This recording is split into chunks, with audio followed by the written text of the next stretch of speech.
Well, hello and welcome to the seventh round of the Australian Chess Championships for 2026. I should begin by saying that the previous champion, Rishi Sardana, overnight has just completed his second Grandmaster norm in a Grandmaster tournament in Sweden. So he is one Grandmaster norm away from becoming Australia's 11th Grandmaster.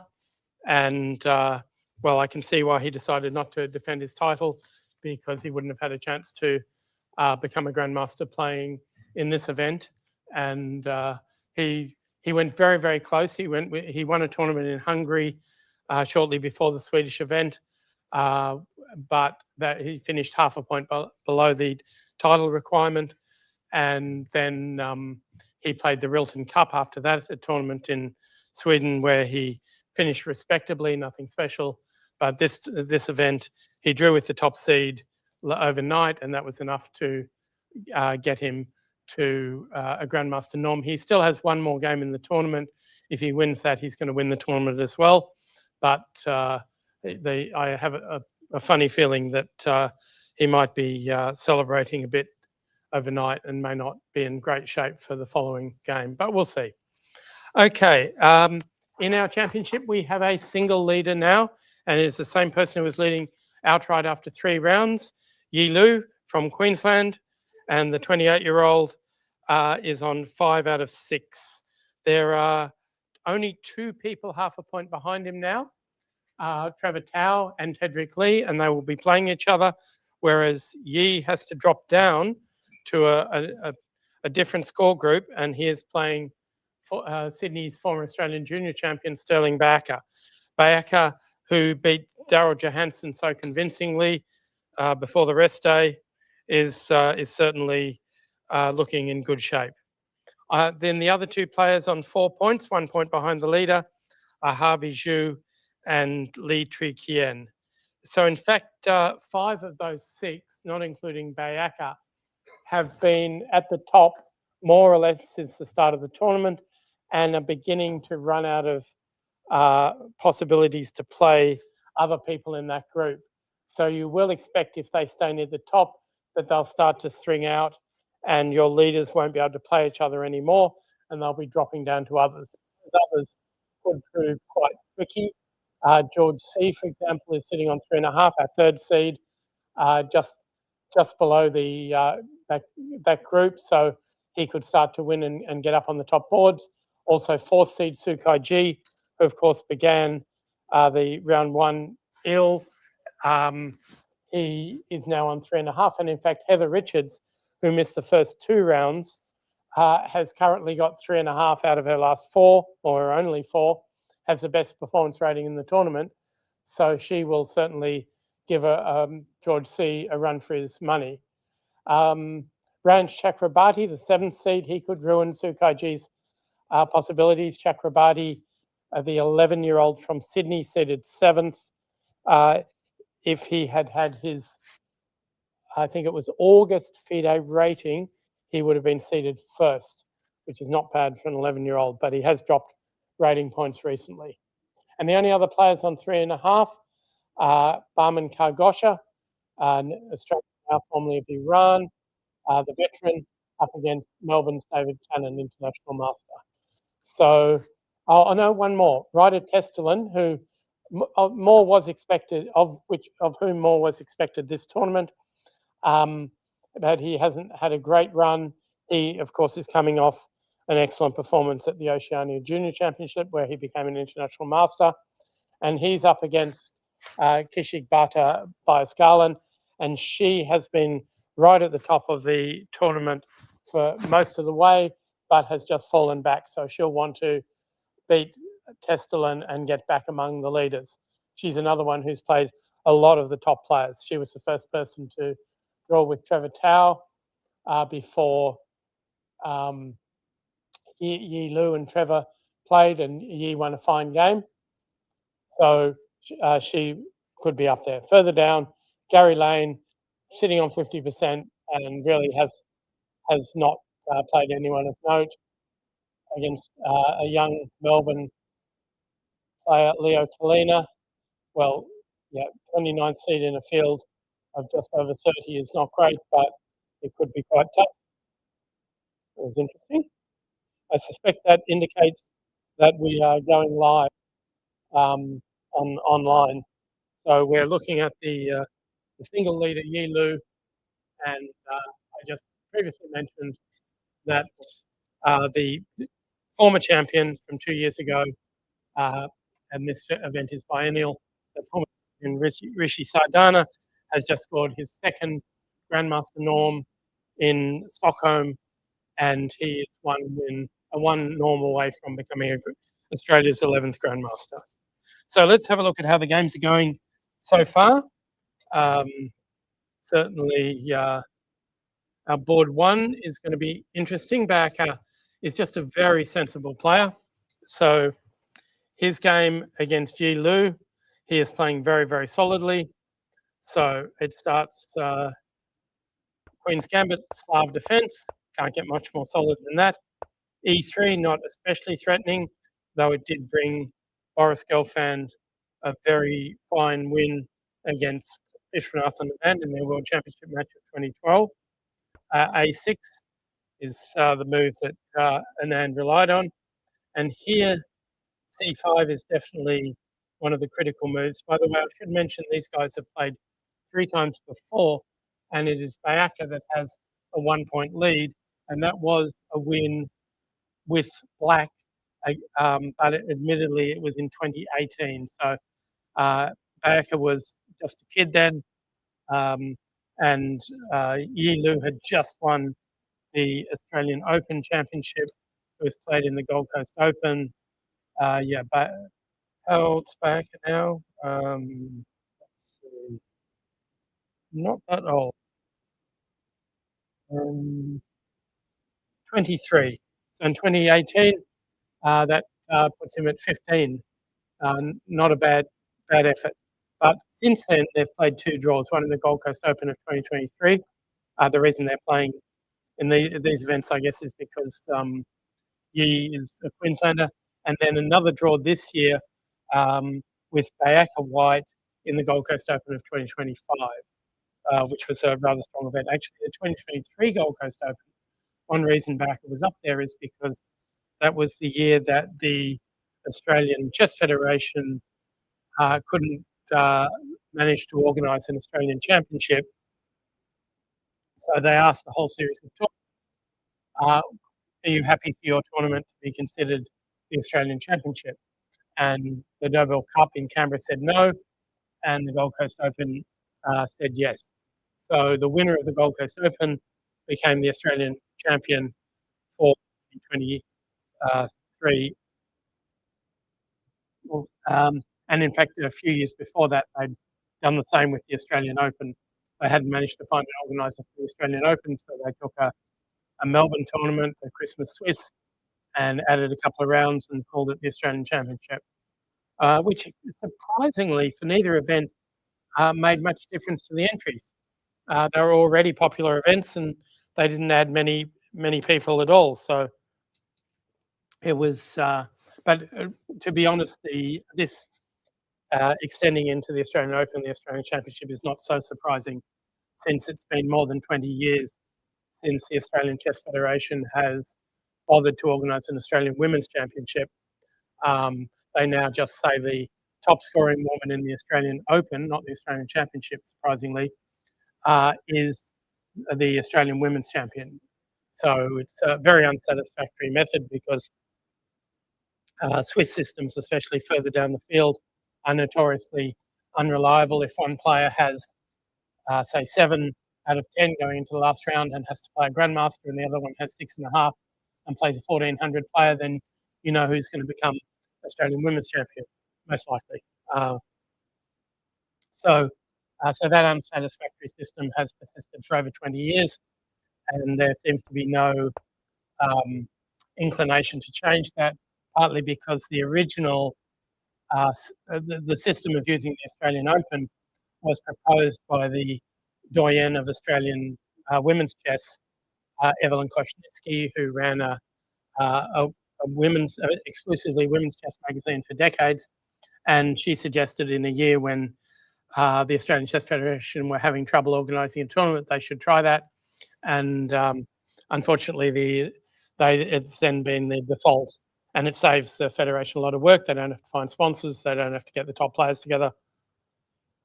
And so fortunately this year they had a proper organiser for the Australian Championship in Winston Zhao Chen. He actually refused any financial support from the federation because they would have wanted to micromanage his budget, and he's managed to organise an event with close to 100 players, more than the previous best Australian Championship. I think it's a remarkable job.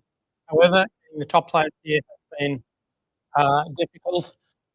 Admittedly, of the 10 Grandmasters Australia have, only 2 are really active. That's Zhao Johansson and Xiao Zhongwan. Xiao Zhongwan went off to the Hong Kong Open in late December, along with a lot of the players here, actually, quite a few. But yeah, if he'd been offered some sort of conditions, he probably would have played. But at that time, well, at the time he asked, there was nothing around. And then you've got Anton Smirnov, who turned up yesterday for the Australian Blitz Championship, but is not playing serious chess at all. He's got a job in finance, as has Bobby Cheng, who's working in Amsterdam. Justin Tan, another Australian grandmaster. He was in Amsterdam, now in England. What other grandmasters have you got? Max Illingworth has retired. Lee has effectively retired. Is a chess coach in Thailand now at the moment, I believe. And David Smurden, who just won a very weak tournament in Sri Lanka with 10 out of 10.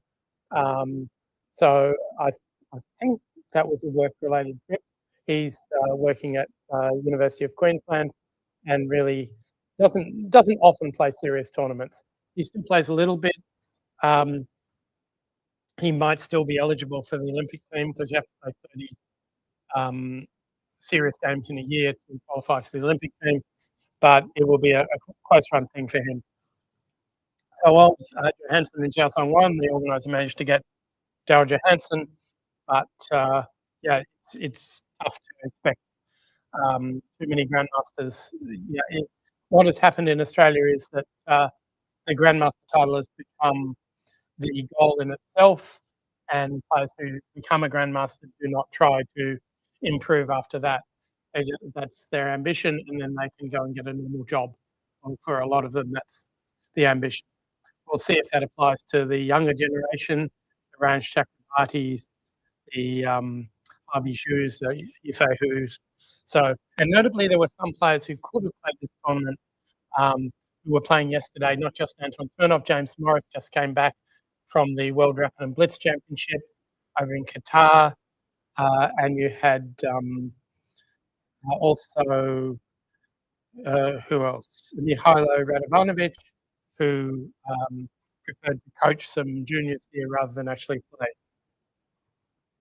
So Yi Lu's decided to do something closely related to the way he used to play the London system, which was to play 95 as fast as possible. He's probably planning to back it up with F4, but he might also be planning to answer E6 here with something very, very aggressive like G4. Bishop here and H4.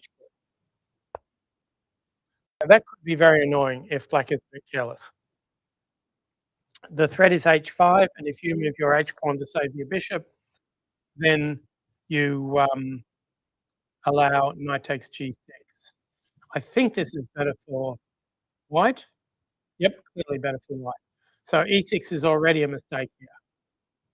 And you're better off playing, well, knight D7 certainly looks possible. Not that that's the perfect square for the knight.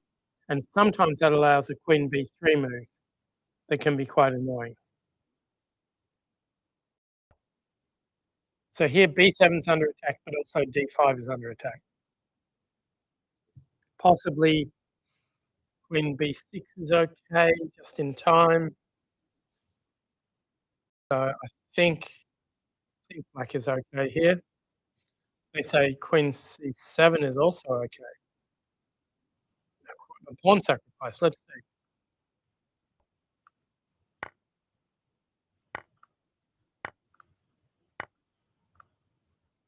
It certainly looks like it's gonna be compensation. And now rook d8 or e6, both look a bit scary. Nothing special though. They say it's just compensation, but only just enough. So this is one of Yi Lu's characteristics. He forces you to think early in the game. If you play by rote here with e6, you're in trouble. And I'm sure you've got other moves here. For example, you can play b5.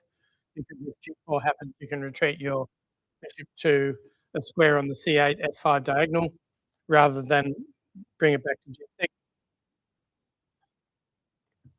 And I don't really want to play h6, because then after a move like bishop d3, I probably have to swap, and that just helps white develop the queen. So knight e5, I wonder if the computer actually likes knight e5. I'd be a little bit surprised. It says queen b3, bishop b2, yeah. So it's not their main line, but it's a good practical move for causing problems. So let's see how it goes. So yeah, so he has not moved yet, but he's already used nearly half an hour and he's only played 5 moves. So it's, yeah, Sterling Backer is headed for time trouble, but of course his position is absolutely fine. On board 2, the big find of the tournament, Tedrick Lee, although we were warned that he was in good shape, given that he scored the IM title at the Oceania Junior Championships just a week or so before the tournament. Here he's playing the tournament top seed, Trevor Tao, formerly of Adelaide, now of Sydney. And the Melbourne 15-year-old has a serious test. And in fact, we have the same position as in the Yi game, except it happened a lot earlier. So it's also possible that Yi Lu saw what was happening in this game and decided he didn't like it that much. So he decided to go 95 after thinking for a bit. Because these guys had more time than they started, so they got to this position very quickly. And Tedrick Lee thought for 4 minutes on this move, which is a main line. So here, black does not want to swap on c4. Well, if you do only the once with the b pawn, but if you do it twice, you finish with a very weak c6 pawn. Black does not want to swap, and because right now he's got 2 central pawns, and if he swaps, it'll be so.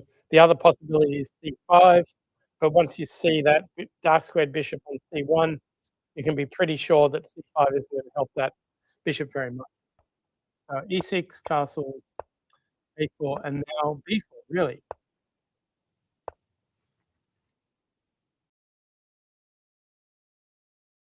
So the bishop on c1 is still a bit of a problem, but since black's 2 main breaks are c5 and e5, putting it on b2 can discourage black from making a normal breakout.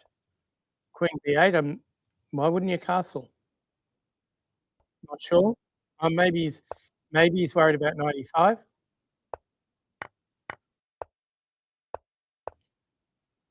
So white's got a little bit of space.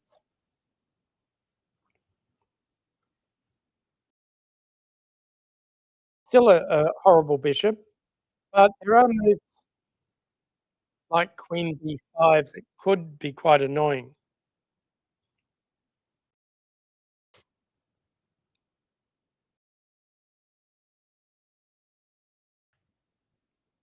Black could, for example, play queen b7. Oh no, you can't play queen b7 because your bishop's hanging. So you've got to worry about your bishop on d6.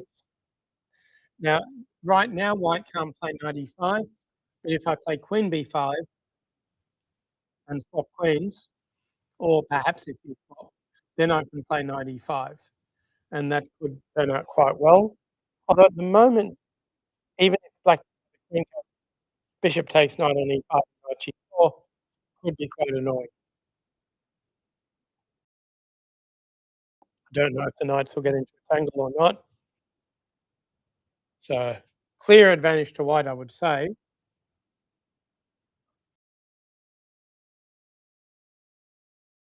And the computer does not find any decent plan for white. Certainly doesn't want to play queen b5. It's quite odd because one of the lines the computer was giving was playing rook on 6 to c2, which would seem to take all the pressure off. Very strange. If I were white, I'd also be thinking about putting a knight on e5 and c5. Queen b5, the only real question is, are you going to be losing your d5 pawn if they swap? And probably not, because the bishop on d6 hangs. Yeah, knight e4 makes sense. Yeah, I'm very tempted to try to get rid of that with knight g3, but I'm really worried you'll take with the bishop, not the knight. And it could be a good position for a pair of knights because the bad bishop on b2.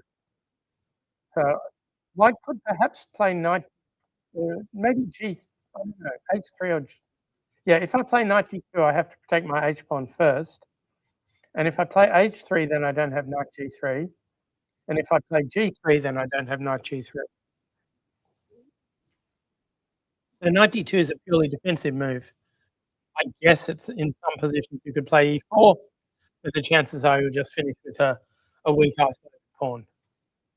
So I would say, yeah, it's very nice to have the C file. White can't possibly be worse, but actually finding a progressive plan isn't so easy. On board 3, 13-year-old Harvey Zhu against Vietnam's Lee Tri Kien, the dominator of Victorian chess for a couple of years. Well, not just Victorian, he also came up to Sydney and won some tournaments. And it looks like a knight off Sicilian, and it is. White plays bishop e3. So bishop e3, if you're a principal player here with black, you go knight g4. And you say, go away to the bishop. And that applies in almost all Sicilians, let alone King's Indians. If they give you a chance to hassle a bishop, you take it. After e5, knight f3, things aren't quite so clear because would often bishop g5 to get rid of that knight. So if you play knight g4, let's say queen d2, and you take our bishop on e3, you've done white's job for white in getting control over the d5 square. The problem, of course, is that knight on f3 is not very well placed for covering d5. Now, the knight could have gone to b3, which is the other main line. Here, well, using the knight on f3 often involves playing bishop c4, which is why instead of developing any other piece, black starts with queen c7 and white plays a4. So here, perhaps a5 and bishop b6 will be good, but probably black will just have knight d7. So bishop e6. h3, he is worried about that. That looks a bit of an unnecessary move, and it took him 15 minutes. So it's definitely not a great move. It's a scared move. So what are the other moves here? He doesn't want knight d2, I suppose, because of knight d4. But I don't know, do I want to play knight d2 here? It looks to me as if white has lost a bit of time and black will be able to play d5 whenever he wants. White has played a4, so white has to go kingside, not queenside. I'll just double check. I reckon h3 is a seriously dodgy move.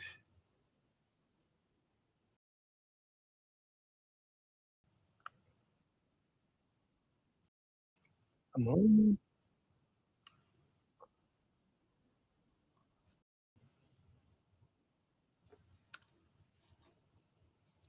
So Bishop e3, e5, queen c7, a4, bishop e6. Reference. H3 played a few times with a horrible score. A5 has the best score. Interesting. Oh no, knight g5 has an even better one. Okay, let's see what good players with white play. Nakamura will unfortunately, yeah, it splits. And he played h3.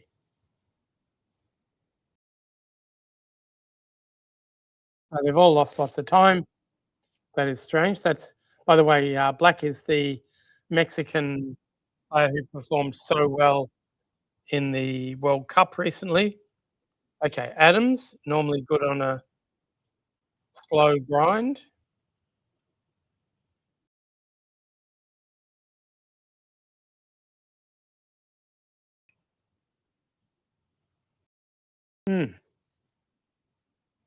And Black has perhaps not enough for the pawn. Sugarov. This looks a better way to play for White. And now White's got the slightly better bishop. And yeah, Black has to play f5, but after f3, usually it doesn't do much. Okay, and do we have any old games perhaps that, okay, that's more like it. So Shemkovich was always a great attacking player.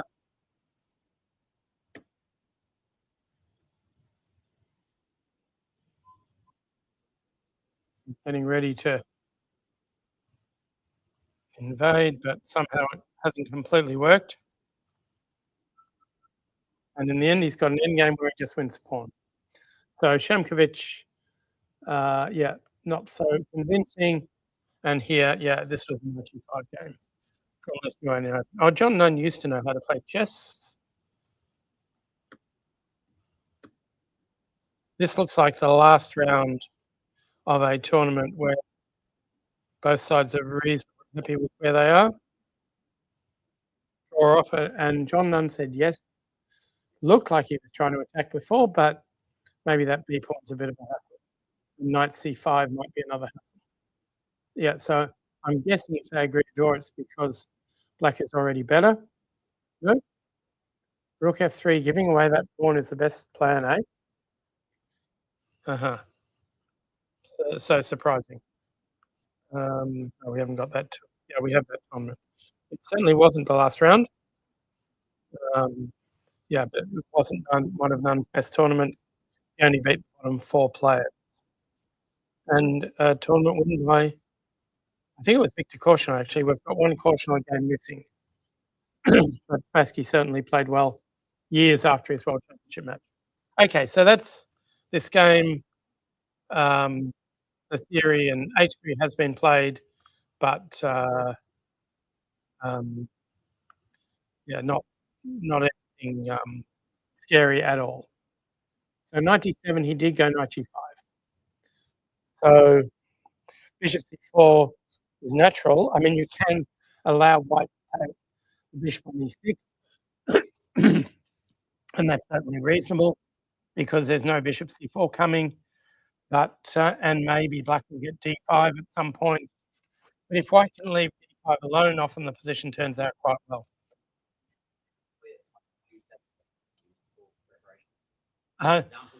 Not seriously at all, but you can often use ideas that don't quite work that you would not risk playing in a Canada tournament, but you can play it in a Title Tuesday. First of all, it might work in a Lightning game, and secondly, it doesn't give away anything. Your opponents might even bother preparing for it and have to go into the effort to find the problem that you've already found. So, yeah, Title Tuesdays, occasionally you see a good novelty, but it's really. There are whole books now written on repertoires for Rapid and Blitz games. So, you know, it is a different repertoire. You can play something where there is even a clear refutation, but it's not natural at all. And unless someone knows it, they won't find it in the Blitz or even a Rapid game. And you can risk them in classical games. Bent Larsen once said that he plays a line that he knows the refutation to about twice a year, and he thinks that's a reasonable risk to reward rate. He in fact had a very, very famous game. Let's leave that. That went something like this. Oh no, the bishop's opening.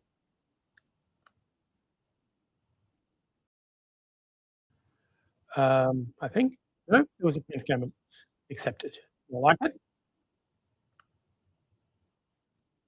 No, Slav.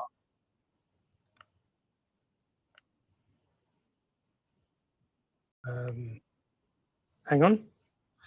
Was it? No, it was a queen's gambit. Takes. Let's say East.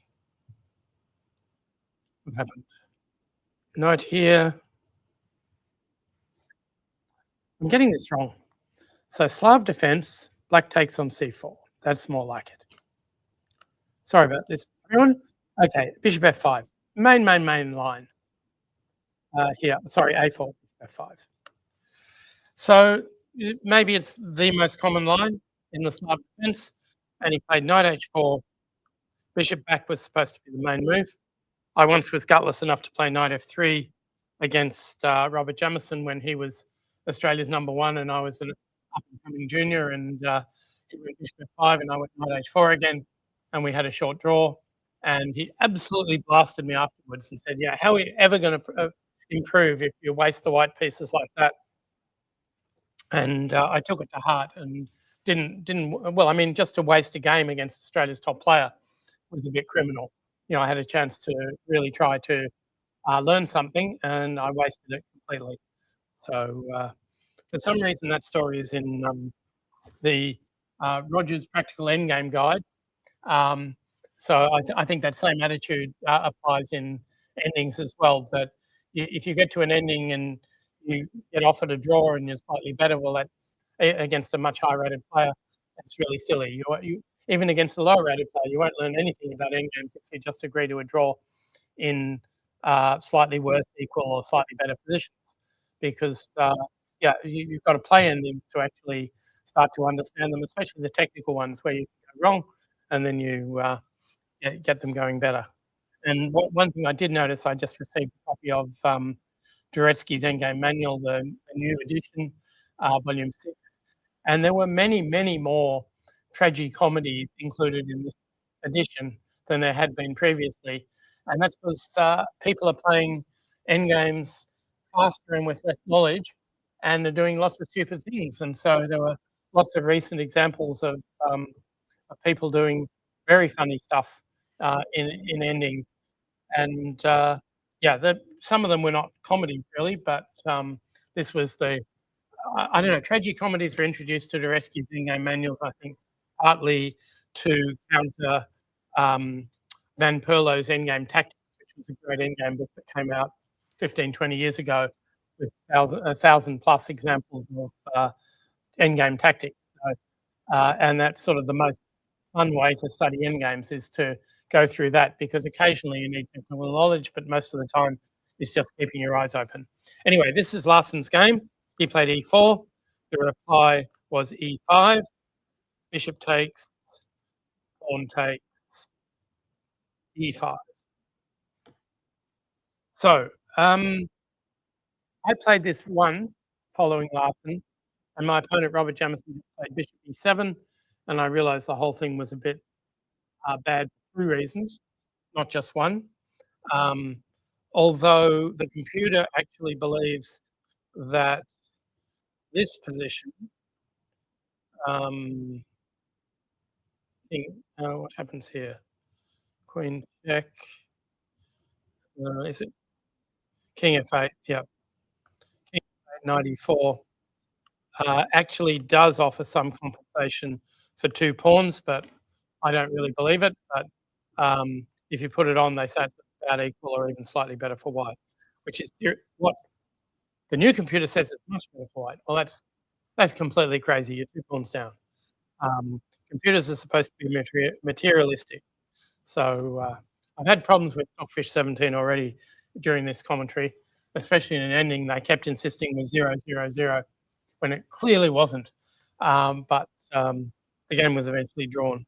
But in any case, here Larsen was playing a German player called Rudolf Teschner, who played the supposed refutation, which was, let's see, takes, I think. No, why would you do that? I guess you would. Yeah, takes. He played this.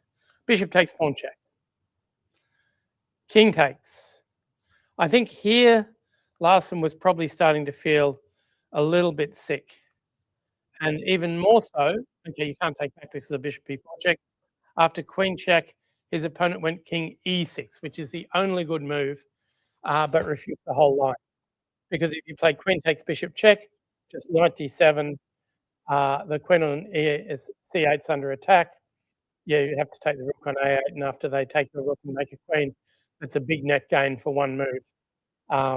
And so Larsen found a way to, oh, by the way, and if you take here, then knight a6 and the queen is trapped. And it has to go to a5, and then bishop b4 check wins. So Teschner found this over the board. Larsen knew about it, but obviously thought his opponent wouldn't find this, with, well, pretty good reason. I mean, yeah, so here, yeah, he did find a way to play on only a piece down, and he drew the game, which was mighty impressive. Yeah, he was a stronger player than Teschner, but even so. So that's the possible downside of playing lines in classical chess, where your opponent's got time to work out what to do, and it can, in fact, lead to trouble. Okay, yeah, Harvey Zhu has now played knight g5. We saw that in a number of games.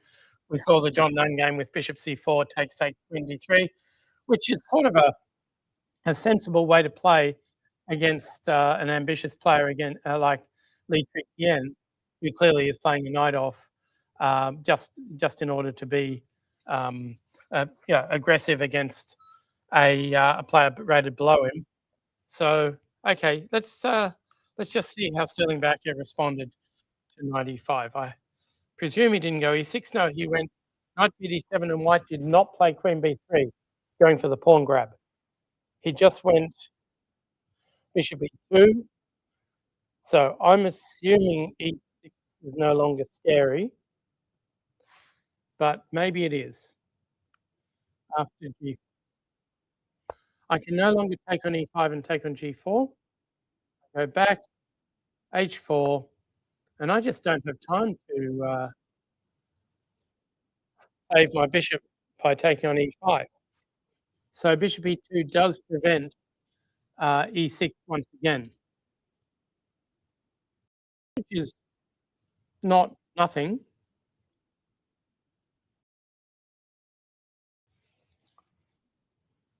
So I really don't want to just take on e5, and I mean, that might even lose my d5 pawn, but it certainly allows g4 and f4.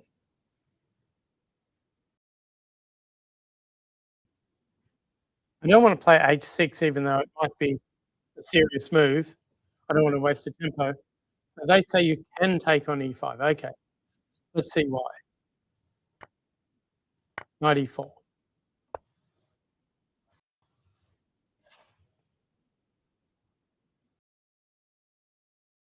So the bishop, if it's chased by a pawn, it can always go back to e6. If we take on d5, you can take on c3 first. So we are surviving this. Possibly knight e5 is a good move. The other question, yeah, well, after knight e4, you don't really want to back things up with f3. If you play g4, for example, I suspect I want to go back to e6. And that looks like it's going to be okay. And maybe I can break the pawn chain up with h5 at some point. So that also looks completely okay for black. So as long as you don't play e6, I think things are going all right. Trevor Tao. Okay, so after rook d8, he just went g3. So he does want to move that knight away from f3. So knight d2 is definitely possible. Maybe he wants to go knight f4. If you take it, we can take back probably with the g pawn, and then put the other knight on e5. And if you ever take it, then we take with the d pawn, and we can put our bishop on d4, and then that bishop will be influenced. In an ending, if the bishop on b4 comes to life, then black will regret having a pawn on a5 and b4. It's a long, long way from coming to life. And I can't believe white will be able to free it with e4 either. So that is the main thing going for black in this position. The bishop on b2 is almost irrelevant. So the real question will be, might do anything with that. So knight e4 played. We could certainly play knight d2 if we want, and we'll back it up with f5. Looks a bit sus.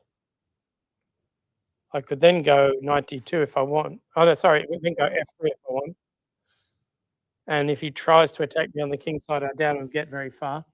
So I'm thinking knight d2, f5, f3. I don't believe a sacrifice on g3 will do anything at all. Knight takes, pawn takes, bishop takes, just king g2, and then rook h1. So you need to go back, let's say here, king up. And my next move is probably knight f4. But I may at some point want to play e4 as well. Though black won't do anything then, if possible. Black will sit tight and make sure the bishop doesn't come to life. Hard to assess this position, but I'm not terribly worried about white's king. And I do think the e6 pawn could be a problem at some point. So I'm sure the computer will say equal, more or less. They don't want knight d2 for some reason. Why is that? They think knight takes and you've got nothing. Okay. Possibly true, but you'll always have the C file. So that's definitely something. So Trevor Tao, our top seed, sitting half a point behind the leader, Yi Lu, is actually going to struggle to win this game. Of course, there's a long way to go, but 15-year-old Tedrick Lee is just determined not to do anything stupid, and so far he's managed. So let's go down to board 4. We've got George C. Well, one of the unluckiest IMs. Got to 2490, had 3 Grandmaster norm, did not become a Grandmaster. And he's playing Heather Richards, and this is Richards' favourite system, the Tribble system, or Tribble if you've got a proper Czech accent. So Tribble is an international master from the Czech Republic nowadays, and he has, thank you, managed to really turn this system into a serious opening. There was one game that put everyone off it. I know Tony Miles, the English Grandmaster, former Australian women's captain, used to play it. I'll just quickly find that game. So this is the reason why it went totally out of fashion. Interesting. No games found. I didn't spell. Yeah, I should have put a break in there. That's more like it. So DeFermian Miles from a US championship somewhere. Here we go. F4, exactly what George C played.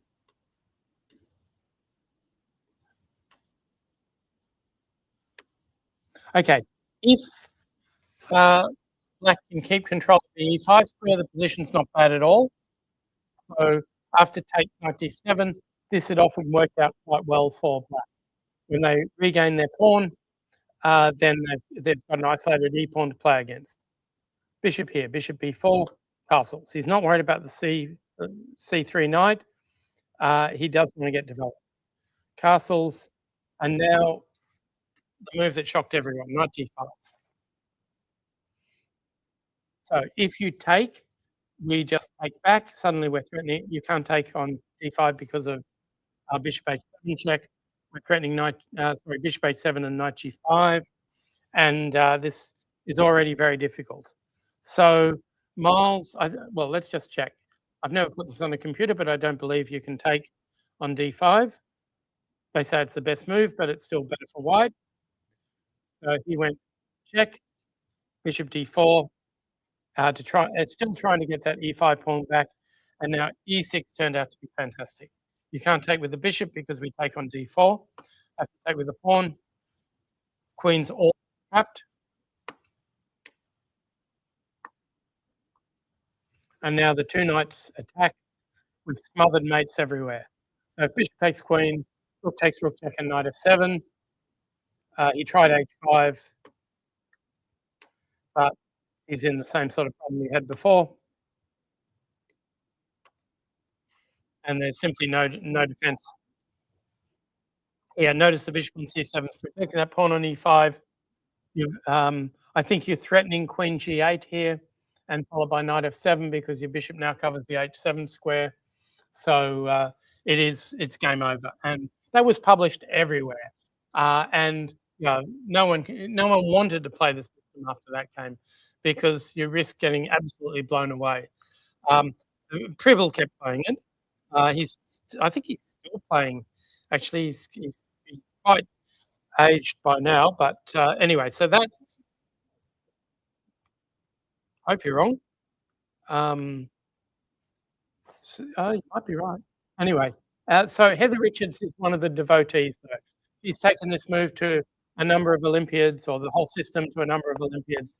She's not scared. However, she's not stupid either, and so she doesn't play bishop g4, which people really haven't been able to rescue. She plays knight d7. Now, that is a bit of a problem because you do want your bishop on g4, but she's prepared to live without that. And also, there are some times when white will just take on e5 with the d pawn and play f5, and then getting counterplay can be a bit difficult. But okay, at the moment, George is just playing sensible chess. Mini one. So he wants to scare black with 5 here, which will at least pick up the pair of bishops. Whether that's a big advantage or not, I don't know. But Heather goes back to c7, and now g4.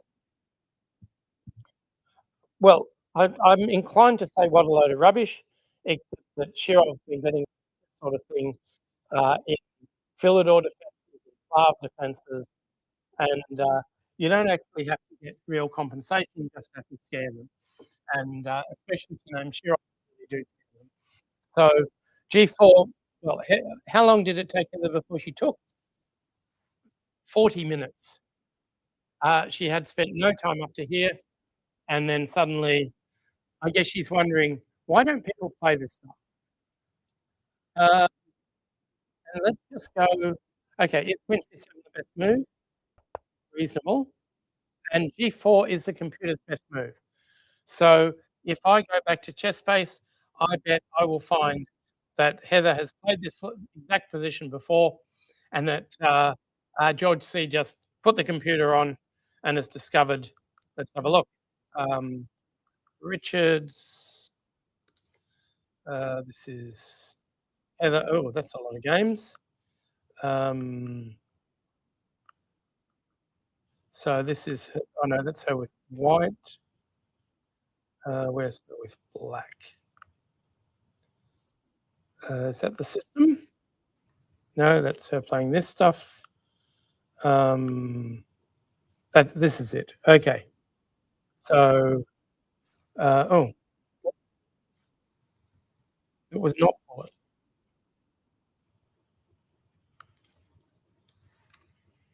But okay, so we need someone good playing against her. 2450 maybe in Gibraltar. She won a lot of games with it. That's right. She beat Kostanuk with this stuff in Gibraltar. So yeah, she's played players a lot stronger than George C and beaten them. Knight f3, knight d7. Again, not playing them that main line. Oh, but I know how to check this out. Knight d7. So what was it? Castles, king 8. Queen e1 first, or Queen e1 now. Queen c7. Have we got games of here? Let's have a look. No, none at all for this position. So nobody's played this system against her. So let's go back. d4. Computer likes it. Takes on d4 first. Knight takes, knight here. Whoa. Okay, positionally, that's absolutely bankrupt because it allows knight e5. So unless George is going to mate Heather here, then I don't recommend it at all. So the real question is knight here, bishop h6. So right now I can't go bishop f6 because you take and go f6. So let's go g6, takes, and let's take that with the bishop. So does white have any way through here?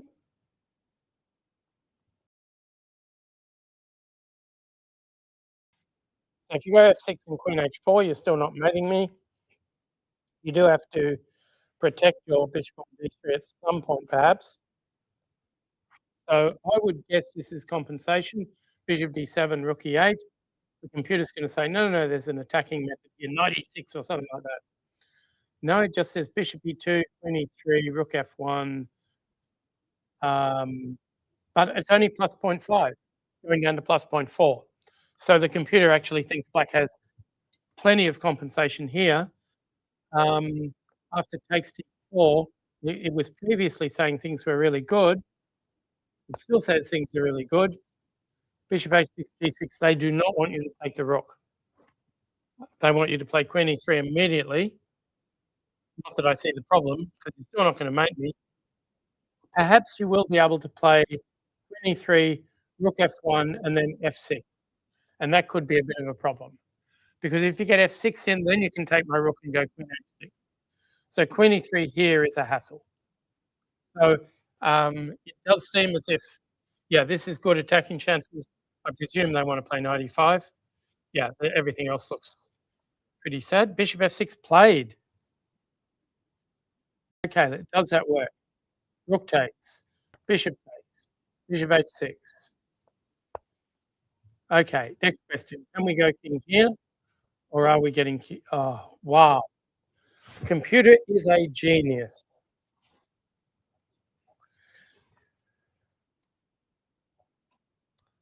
Fantastic. Okay, if we take here, check, king here, and that's not mate, but it is pretty close. So, okay, queen e3 is a wonderfully tricky move.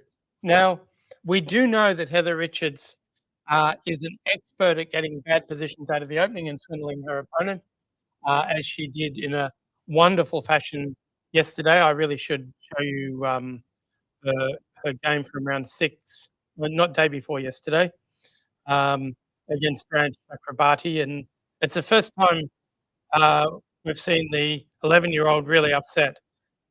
So, okay, we get a position here where it is really a question of how bad this can get for white.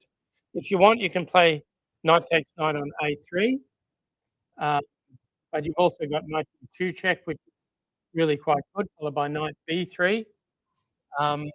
In the end, he decided just to take lots of pieces. Can you even play e4, or are we going to take it here? I'm not sure.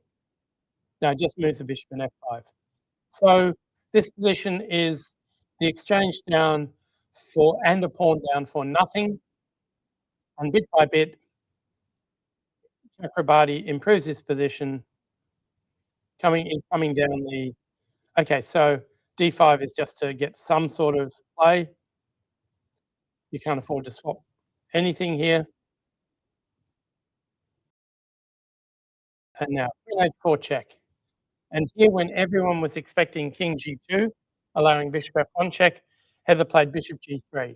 And Chakrabarti thought for ages here, and could have gone queen e7. I mean, nothing wrong with queen e7 at all. you're still the exchange and a pawn up. But he looked and he looked and he thought, I can't see anything wrong with this. Because after queen check, I just, I can go in the corner. King h8. The problem is if you go in the corner, this is actually the same as the game with rook h6. This time it's rook g7, bishop here, and there is no escape from the perpetual check. Okay, this is not the best defense, but it's the same sort of draw. King takes, queen d6 check, king g5, queen e7 check, king takes pawn, queen f7, and you have a perpetual on f7 and e7. And you're down a rook and a bishop, which is quite a lot, but it's actually a draw. And that was an unbelievable swindle by Heather Richards. It was the first half point she'd had dropped in this tournament, and it was really just out of nowhere. So, okay, anyway, here we have bishop f6 play. Is it? And yeah, they're saying rook g4. I'll just check if I have a second line. Oh, we have 2 out of 5 according to this. Really? They're giving knight f3 as well, but nothing doing. Knight f3, knight e5, everything's good. So he has to play like that. And I actually think most likely Black will have to give up the exchange after bishop f6 anyway. But he is starting to use time because it's quite tricky. Okay, let's see how the 11-year-old is going after his disappointment earlier against Sukai G. It looks like some leftover French defense. Let's see what sort.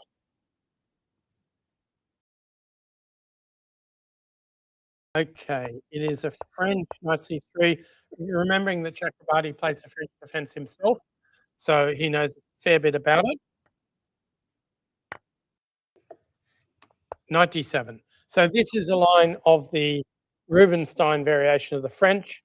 It's actually very sad that Rubinstein has his name attached to this because it's really not very good. And it's been used over and over again by weaker players to avoid preparation. So much so that it was the preferred system for Cecil Purdy when he made a claim that he could teach anyone to play respectable openings in 10 hours. And the opening he chose for Black was the Rubinstein French. The problem is you constantly get horrible positions. Okay, knight f3 played. Here, I think that's respectable. Knight f6 takes, which is all fine. But here, knight e5, as played by Capablanca, is the really tough move to play. There are play against rather. There are lots of really sharp lines after c5, bishop b5 check, but they all work out to a very nice position for white. And if you don't play c5, if you play bishop e7, you can get the perfect setup with bishop d3, castles. Capablanca managed to get queen f3, but even if you don't, even if you get queen e2, it works really well. And Black will have to play c5 at some point because the b6 plan allows knight c6. So bishop e3 is what the computer really liked. Turn it off.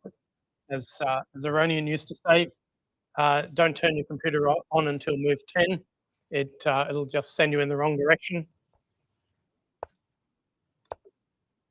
So b6. Yeah, well, I mean, bishop e3 to me is an extremely wimpy move.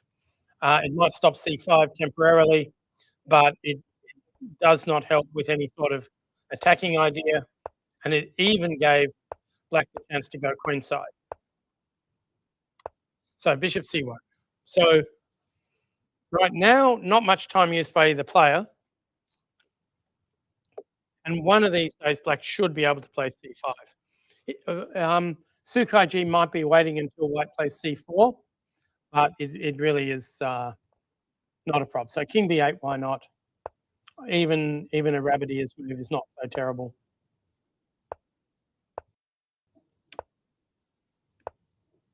So not c4 here because of knight f4, I guess.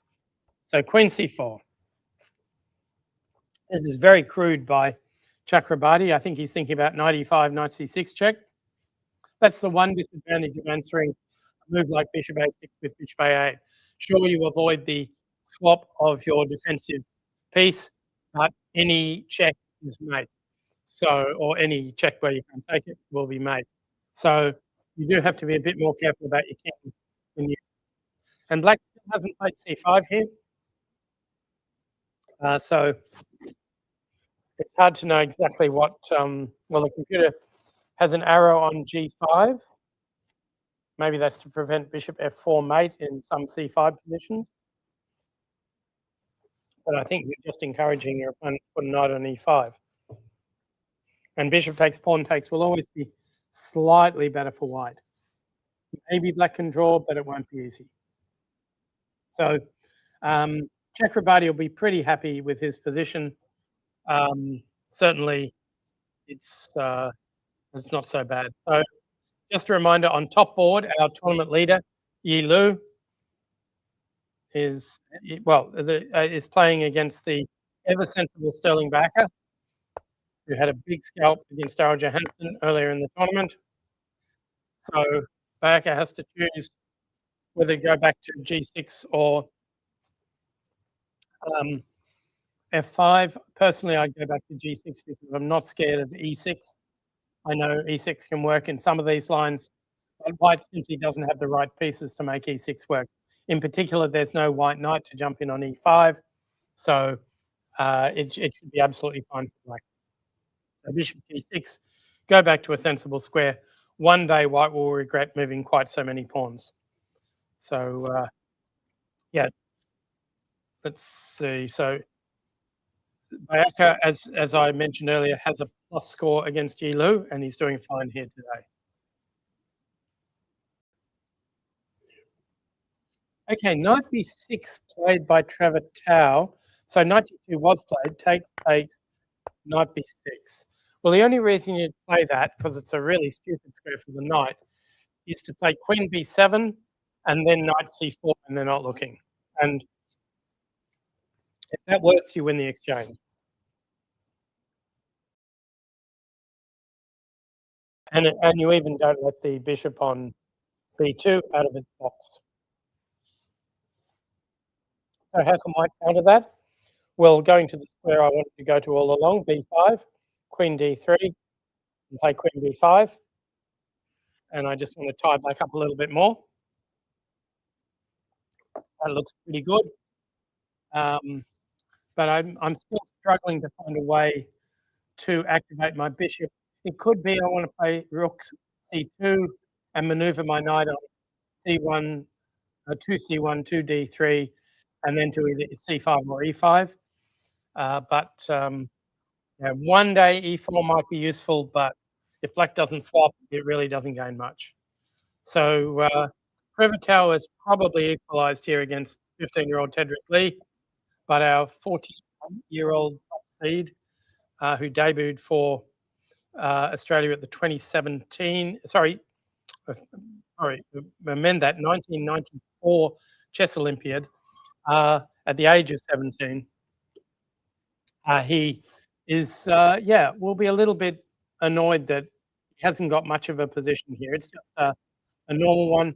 Even if he manages to take all the rooks off the board, I don't think there's genuine winning chances here for black. The bishop on b2 is not that terrible because there are no entry squares on the queen side. So all white needs to do is play f3 and king f2 in one of these endings, and it will work quite well. Oh, I mentioned earlier on, the former champion, Rishi Sardana, who won the event convincingly in Adelaide 2 years ago, just scored his second Grandmaster Norm last night in Sweden. So that's why he's not here. He's just played 3 consecutive tournaments. The first one was in Hungary, where he missed a Grandmaster result by half a point, even though he won the tournament. The second one was a very strong Rilton Cup, where he played reasonably well, although it was another Australian Olympic player, Zhang Nguyen, who outperformed her rating considerably. And then he's just finished, and no, he hasn't finished, but after 9 rounds of a Grandmaster tournament, he has scored his second Grandmaster norm, so he needs one more and a 2,500 rating to get the title. His rating right now is about 2594. So he just needs 6 more points. He could do it. Sorry, 2494. You're absolutely right. He needs 6 more points. Yeah. And he needs 6 more points, and I think he could get them by winning tonight. But he'd be very strongly inclined to make a draw. He's playing a 2470 player. He's got nothing to get, nothing particular to gain. Although it's almost like hitting a norm to get to 2500 because George C managed to get all of his GM norms. The only player to get any in Australia, and he got all of his in Australia. And then he couldn't get 2500. He got 2491, I think, maximum rating. But missed the extra few points, and then like a gambler chasing after his losses, he kept losing points rather than gaining them, and playing events where he was just not ready and playing too much. And now 309. Yeah, he's capable of playing 2500, even 2600, but he hasn't really done it for a while. And of course, now that he's 40 or almost 40, yeah, it's harder and harder to play well. So Queen D3 played by Tedrick Lee. He does want to play Queen D5. So the Sicilian night-off between 13-year-old Harvey Zhu and 19-year-old Vietnamese student, Melbourne student. After Bishop C4, Harvey just played castles. So this is where we have that Nakamura game against Alcantara. Oh, Martinez, actually. Martinez Alcantara. And here Alcantara played H6. White went knight F3. And black went back with bishop back to E6. And you might think this is the same position we had before. But actually, black has had to play H6, which is not really the move that he wants to play in these positions. So, for example, white might like a knight H4 move in this sort of position because it's harder for black to play G6 to keep it out of F5. Now, I don't really want to go to F5 because black will take it and play D5. The other move I could play is knight D5 here. But then H6 is not so silly because later there might be a bishop G5 by black to top off the dark squared bishops. So curiously, it's Lee that's thinking here after castles. I guess he wants to avoid H6 if he can, but it's certainly not in black's interest to swap the bishops on E2. If white does the swapping, then black's queen will at least be active on C4 and threatening the E4. But if you swap and allow queen E2 and rook D1, then knight D5, and we can keep taking back with pieces, and it could work out quite well. I'm a little bit nervous about my pawn on E4 in some of these lines, but it could also work out okay. Now, I don't know if white is even thinking about F4 here. Usually it just allows black to take and dump a knight on E5. So I don't think that's very scary. So the good thing about this is that black knows he has H6 and bishop E6, but he's now trying to improve on it. Now, I would just play that anyway because you get a typical sort of position that you've been aiming for from the start, and you can't work out if H6 is that weak a move. Even if you thought for 20 minutes, you wouldn't really know if H6 was going to be a serious disadvantage somewhere. So I'd be like Martinez, play H6, then bishop back to E6, then play chess. So Heather Richards, this is probably the exciting game of the round, at least of the top boards. And we left it after bishop F6.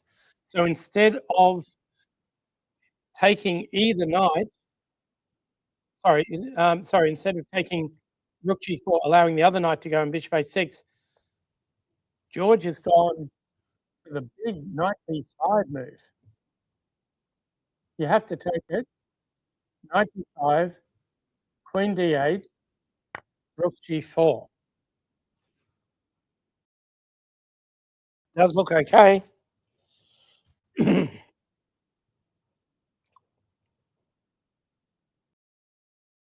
Looks really, really okay.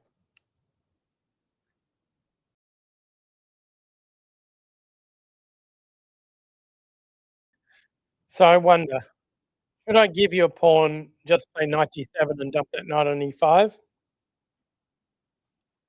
Probably not, because when I get to e5, you go knight takes f6 and bishop g5 and trap my queen.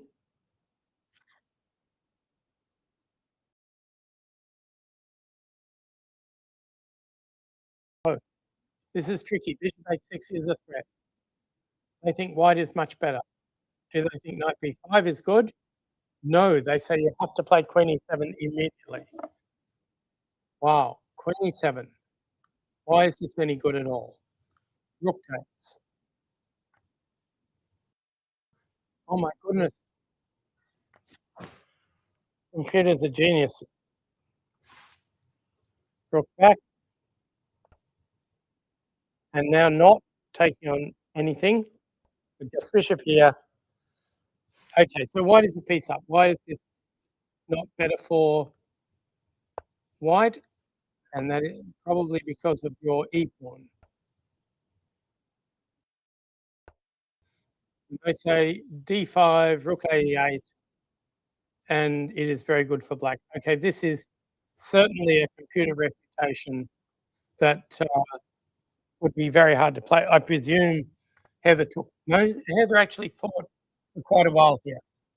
So she did briefly consider sacrificing a piece with queen e7. It is super hard to believe. Even the fact you get f5 is weird. But yeah, it is tactics, and Heather Richards is exceptionally good at tactics. So it's quite possible that yeah, Heather in good form. Well, she seems to be in okay form, but remembering she missed the first two rounds due to illness, and was touch and go with the third game, which she won, and then she can't stop winning. But even the walk from Redfern Station to here apparently exhausted her. She, as I mentioned in an earlier broadcast, she came back from the Chennai Olympiad with an Australian team, half of them having COVID from the closing ceremony, and she never really recovered. So she couldn't even solve a chess puzzle for 2 years. Her brain wasn't working at all.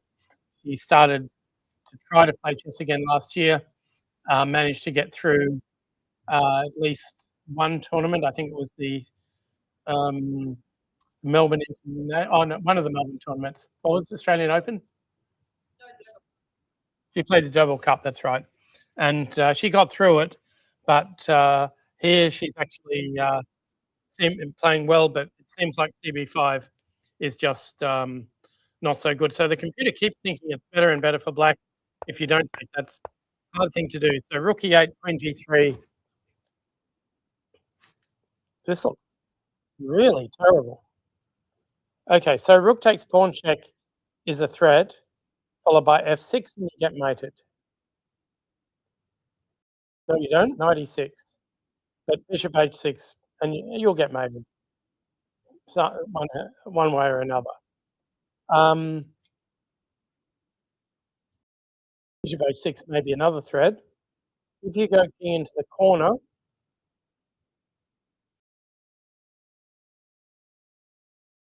I really want to just go knight takes bishop, bishop g5, and triple on the g file, and I suspect you're dying there. But maybe it's not all over. Anyway, I think Heather Richards is close to doomed here. I think it'll say -3.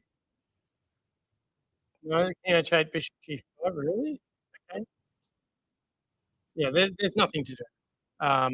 So George C is about, for the first time in this tournament, to get up to play the top players.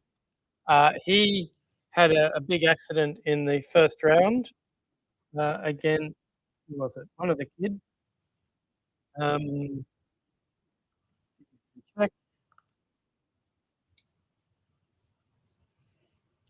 thought it would be easy to check, but oh no, he's third seed. Against oh no, he drew the first round against Bias Garland. No, hang on, no, sorry, first round he lost the first to Daniel Wang. No, he won the first. Did he lose the second? Yeah, to Harvey Xu, the 13-year-old Harvey Xu. And then he drew the third, and he's been out of contention since then.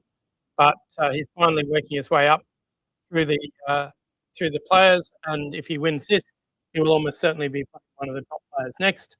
And of course, we all know he in 2010, 2011, he was an absolutely awesome player. He really just did extraordinarily well in all the international open events that Australia held. And in one Australian championship, he started with 9 out of 10. He didn't win that championship because Xiaozong Wan also started with 9 out of 10, and George lost the last round, and Xiaozong Wan didn't.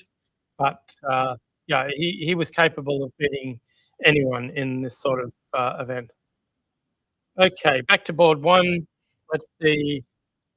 He just brought the bishop back to f5. That looks fine. Castles bishop d2. This looks like a rock-solid position for black. I guess he's got to decide whether he wants to put his bishop on c5 or e7. I'm not sure that we want to allow white to play b4 and c5. I'm not sure I want to go bishop c5 just in case white goes b4 and c5. So if white does play b4, I've got some ideas of replying with c5. Black doesn't really want to play d4 at the moment because of e5. Still, sorry, e4. Yeah, sorry. D4 is answered by e4, and there's no d3. Getting these numbers wrong all the time. Sorry. Okay, let's go down the field a little bit. There's a couple of interesting games. The Sydney Junior Ethan Chang against the veteran Stephen Solomon, and Ethan Chang knows what he's doing in the opening because he plays into one of Solomon's weakest points, and that is defending the black side of a Queen's Gambit exchange variation. Now here, okay, modern players are playing h6 all the time, so they've proved that it's not as weak as it used to be thought. But here they go bishop e6 and knight d7, and there's some activity here. Solomon just goes c5 straight off without any preparation. Knight e2, c4. Now you would think white would have good pressure here with knight f4 and queen f3 and all that sort of thing. Knight c6. So why can't we go knight f4 now? Or is g5 a good move? I would always think there must be a good sack, but castles first, bishop e6, b3. Well, if you can play that when black can't play b5, things are going okay. Knight a5. And now he decided he didn't want to keep his b3 bishop as an attacking piece. He just wanted to target the d5 square. And actually, that's a big, big, big problem for Solomon. So d5 is hanging, and so is b7. And you can't set up a winning pin because when we take on d5, we need to take on f6 with check. So right now, I would say Ethan Chang is killing the former Australian champion. So knight a5, well, already we've got this bishop f6 threat, but if your knight's not on a5, you can at least play knight e7 to defend the pawn. So a move like queen d7 might be possible. I don't trust this. This is the sort of thing that goes wrong when white plays a minority attack. Black gets the isolated d pawn. Sometimes the b pawn can be weak. So I don't trust the way Solomon's played it. But as I say, this is one of Solomon's weaknesses because he often wants to solve immediate problems and not worry about long-term positional problems. So here, he took on the weak d5 pawn while playing c5. It could be weak in a number of ways. confident that he will be able to keep enough of an initiative that it'll never matter. Well, very quickly from here, it's turned out that it really does matter, and that he is just going down a pawn.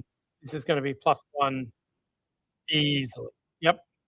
So, okay. And the other former Australian champion, Daryl Johansen, also playing a Sydney junior, Sai Siddharth Narahara Sethi.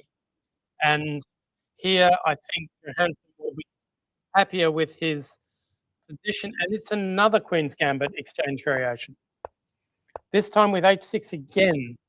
So people see the top players playing H6 and don't realize that it's connected with one specific system. If you try to play it in a normal line of Knight BD7 and castles and Rook E8 and that sort of thing, it usually turns out to be a bit of a problem.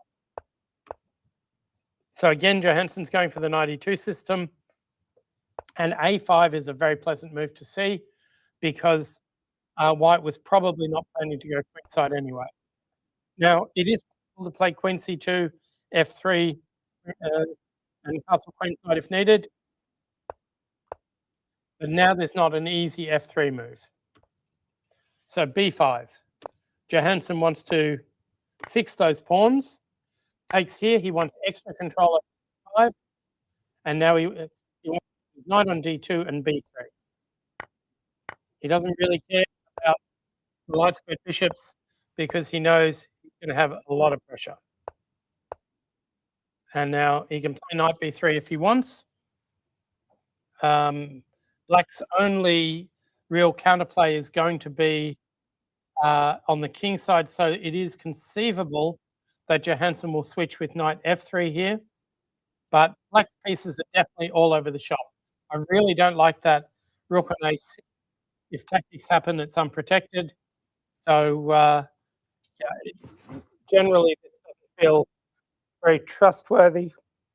I can't help wondering if Johansen's going to play a move like Queen B3, just hoping for F5 when Rook C6 will be possible, though here it isn't, because Queen D5, Queen E6, and Bishop 8 at the end. So what I'm saying is Queen here, F5. I thought it would lose to this, but in fact I'm walking into my own trap and winning the Queen that way. So, so Queen E7. Yeah, personally, I think I want my Knight on F3. Maybe Black will go berserk with G5. In a way, Black might be happy that he's only using up a Rook to defend his whole queen side, whereas White's got lots of pieces there to cover it. The other possibility, of course, is Knight B3 and Knight C5. If you can get Black to take a lot, Black will have a really bad Rook and pawn ending with weaknesses on C6 and A5. Whether that's enough to lose or not, I'm not sure. But White will have a very flexible position and play for a win forever. So the computer thinks this is rather good, wants to play Knight B3. And the other move is H3. I don't know about that. Okay, so Johansen, let's just have a quick look. Have we got other Queen's Gambit exchanges? Because I thought that might have happened. We do too. I think Pestel and Biascalan.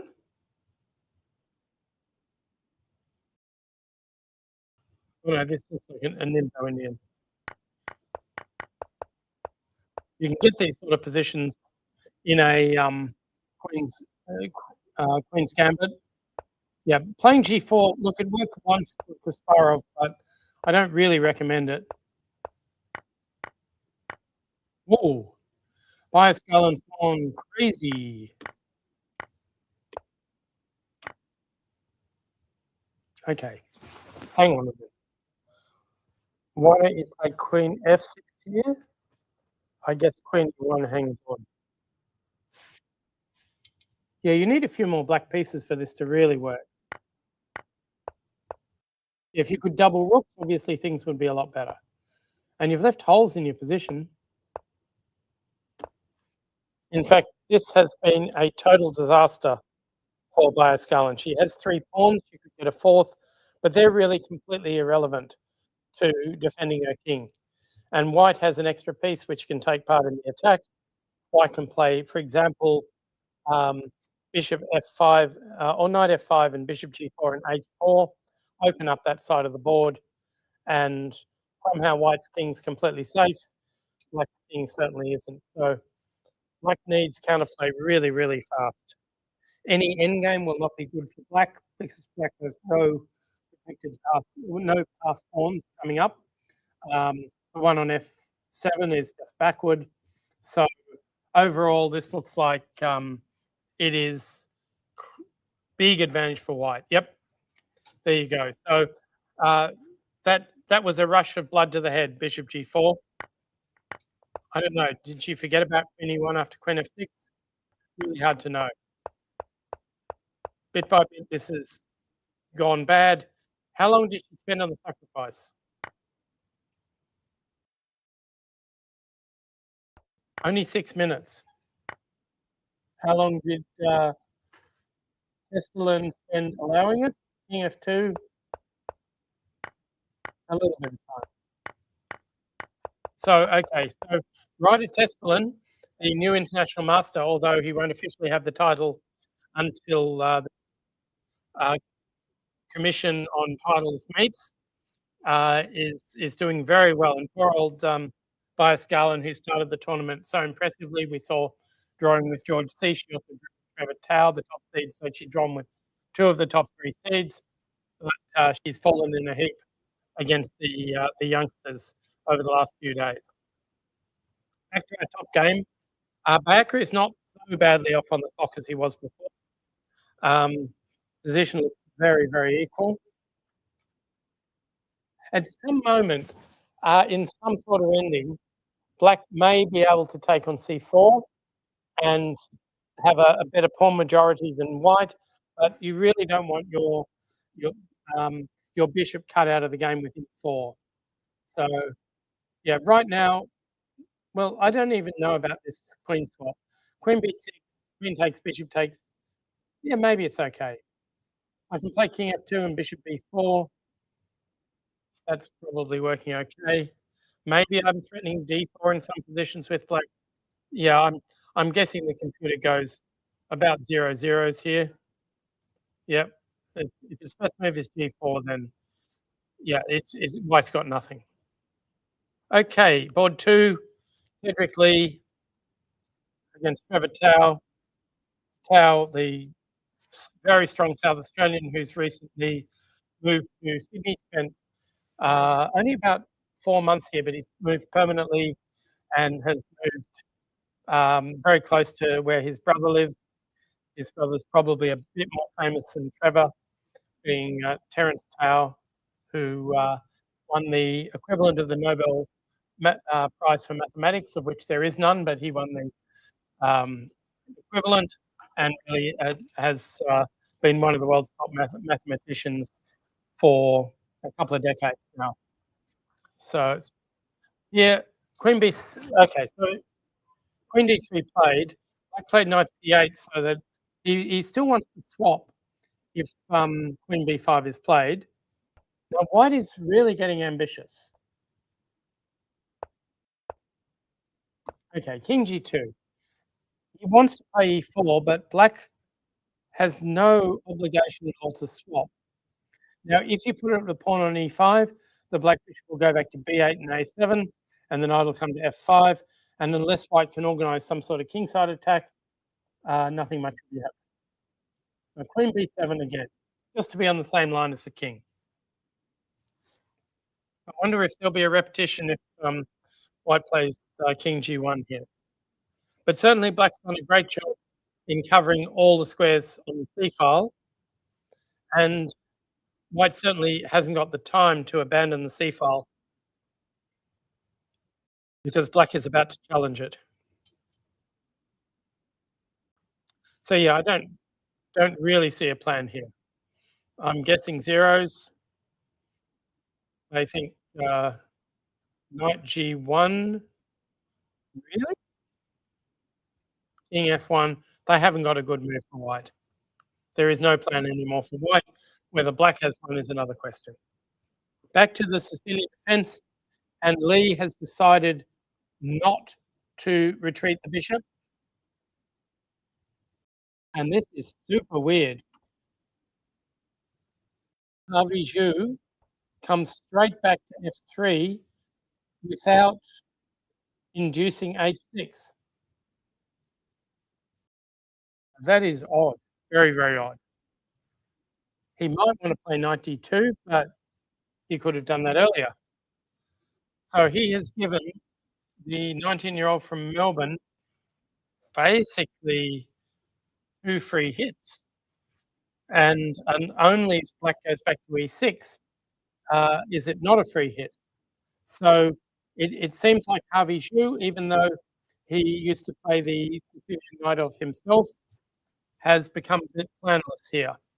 And yeah, he doesn't have anything much to do. He might well play bishop g5 and get rid of that bishop on e3 and just one of the controllers of the d5 square. But that is very, very odd.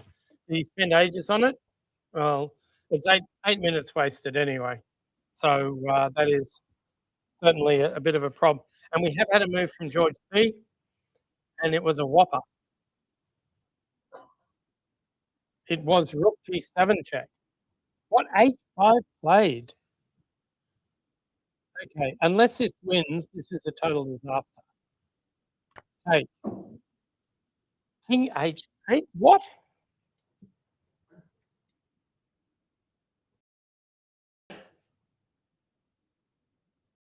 Okay, there's got to be a trick here. Because you could take on f7, couldn't you? Maybe 2 pawns up for nothing?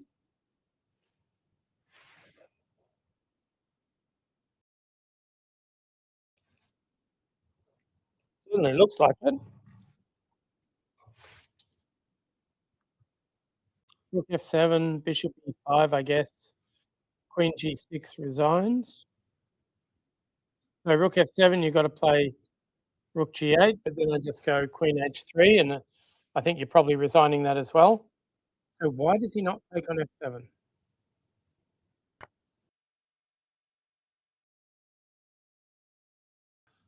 Okay, I'd take +7. I really would. Okay, I absolutely guarantee rook g5. Maybe rook g5 is more forcing. It might be +5. There you go. Nearly as good. Takes, takes. He returns the material, really? None. That's not returning the material. That's saying I'm a piece down for nothing.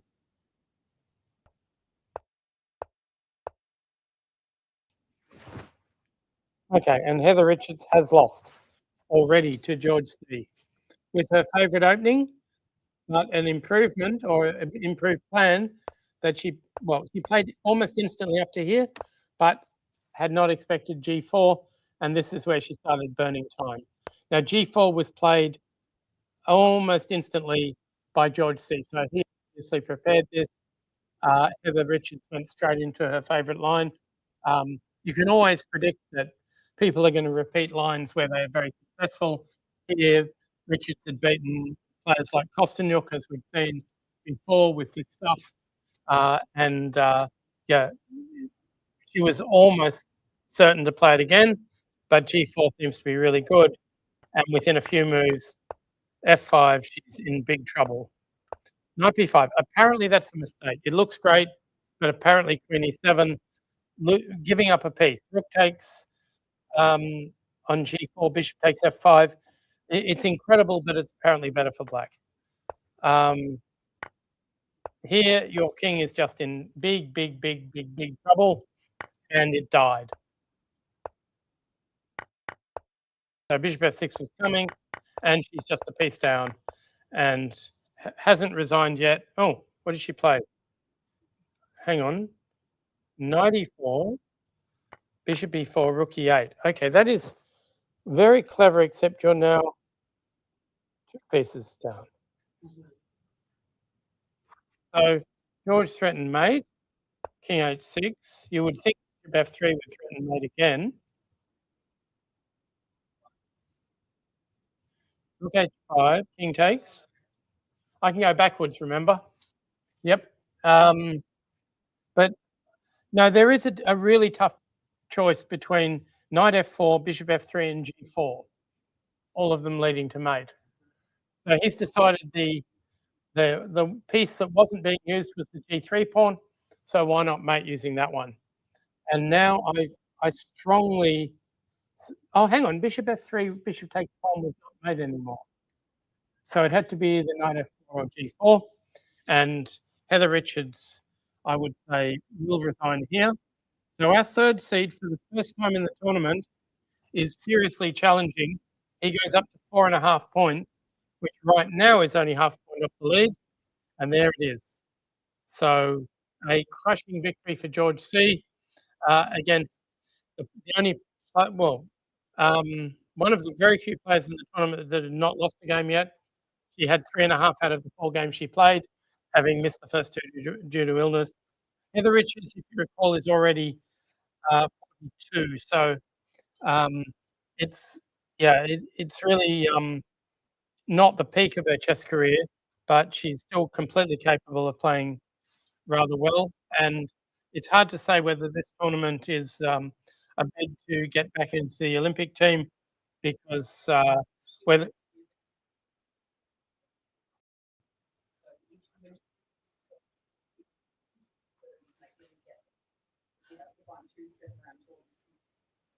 Well, that's easy actually, but not if you live in Gladstone. Yes. So yeah, I do think though that there's a real question mark over her stamina for an Olympiad which goes for 2 weeks. She was already uh, well, frail at previous Olympiads. It's not that she played badly at the end of the Olympiad, but she often had some sort of health problem. So it's long Olympiads are tough for a lot of players. I mean, our older players, when we were sending Irina Berezina and Biljana Dekic, both of them really struggled towards the end of a long Olympiad in their later years. Of course, they were the stalwarts of the Olympic team for many, many years, but in the later years, it's just tough playing 2 weeks of solid chess, um, and with good players almost every day. And Australian players aren't used to that so much. If you play a weekender, normally if you lose one, you get relief, but it doesn't really happen at the Olympiad. And you can see that to a lesser extent with Julia Rianova at fairly recent Olympiads. I think she's come to Julia Rianova. I think it's turned 50, and she's our best player or our highest rated player. And she definitely has struggled towards the end of some Olympiads. Um, there was one particular one where Heather Richards, Heather Richards probably caused this loss, but Julia allowed mate in 1 in a position where she was absolutely fine. But watching the board next to her, which was Heather Richards throw up 7 times during one game. In fact, I think we were playing one of the Scandinavian countries, and they actually offered to let us substitute Heather for another player, which doesn't normally happen in chess. But we couldn't even find our extra player anyway. But they were worried that things might happen to their player if Heather kept going. But she always managed to make it to the lose in time. But yeah, she was in very bad shape, and I think the whole team was affected. We lost that match 4-0, and everyone was just worried about Heather. So she has had occasional problem at Olympiad. But look, the way she's playing pretty well. I mean, we've got a lot of informed players. We've got Chen Shiyuan, or also known as Flora, a Melbourne player. She's not playing here because she's currently playing in Seville. Last night she beat a 2350 IM from Spain, so she's in a really good form. And before that, she played in Lyon, and I think she lost 1 game and didn't play anyone below 2250 or something like that. It was really an outstanding performance in an open tournament in Lyon. Then she went to Seville. That was round 1. We're expecting her to play a Grandmaster tonight, and she's already indicated that she's planning to kill whoever she gets.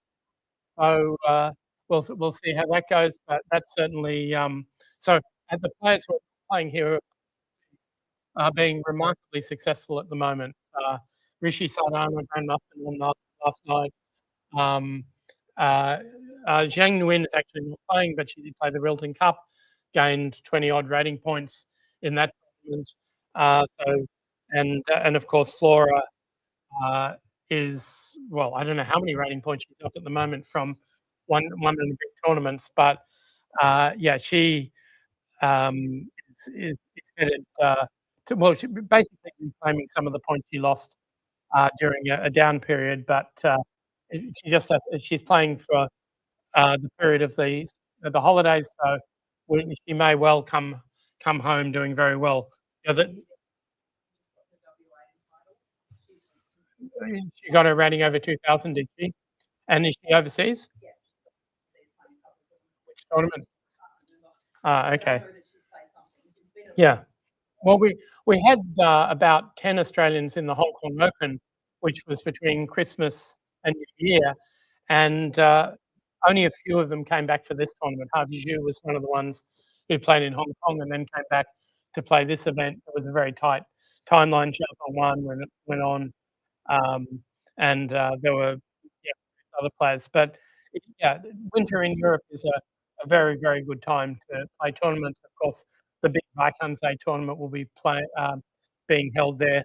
Of course, the classic effort of getting your benefit from your school holidays is Xiao Zhongwan, who at one point, David Smurden had 3 Grandmaster norms and was just trying to get over 2,500. Xiao Zhongwan headed over in December after his exams finished, played 4 tournaments in Europe, got 3 Grandmaster norms and 2,500, and came back to Grandmaster and gazumped David Smurden as our 3rd Grandmaster. So that was an unbelievable effort. He basically scored 3 Grandmaster norms in 7 weeks. One of them was in Gibraltar. I can't remember. That might have been the one where he beat Nakamura, and Nakamura had previously blocked him for beating him at Blitz, because Nakamura had said, "You can't possibly be an Australian IM. I wouldn't lose to one of them. You're obviously a European playing under a false name." And then after Gibraltar, Nakamura briefly unblocked Xiao Zhongwan, but after he lost a few more, he blocked him again permanently. And so you won't see any more Xiao versus Nakamura games. Okay, back to our top game. Sterling Bakker, Yi Lu. We do feel like this is pretty boring, yeah.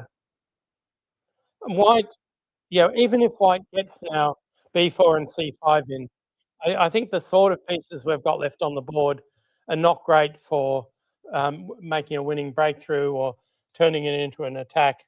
So I remember when Black's bishop's back on F6, if it's an endgame, it'll always be possible to reroute that bishop with F6. And White will be reluctant to play F4 because he'll finish up with those double pawns and lose control over the E4 square. So thanks.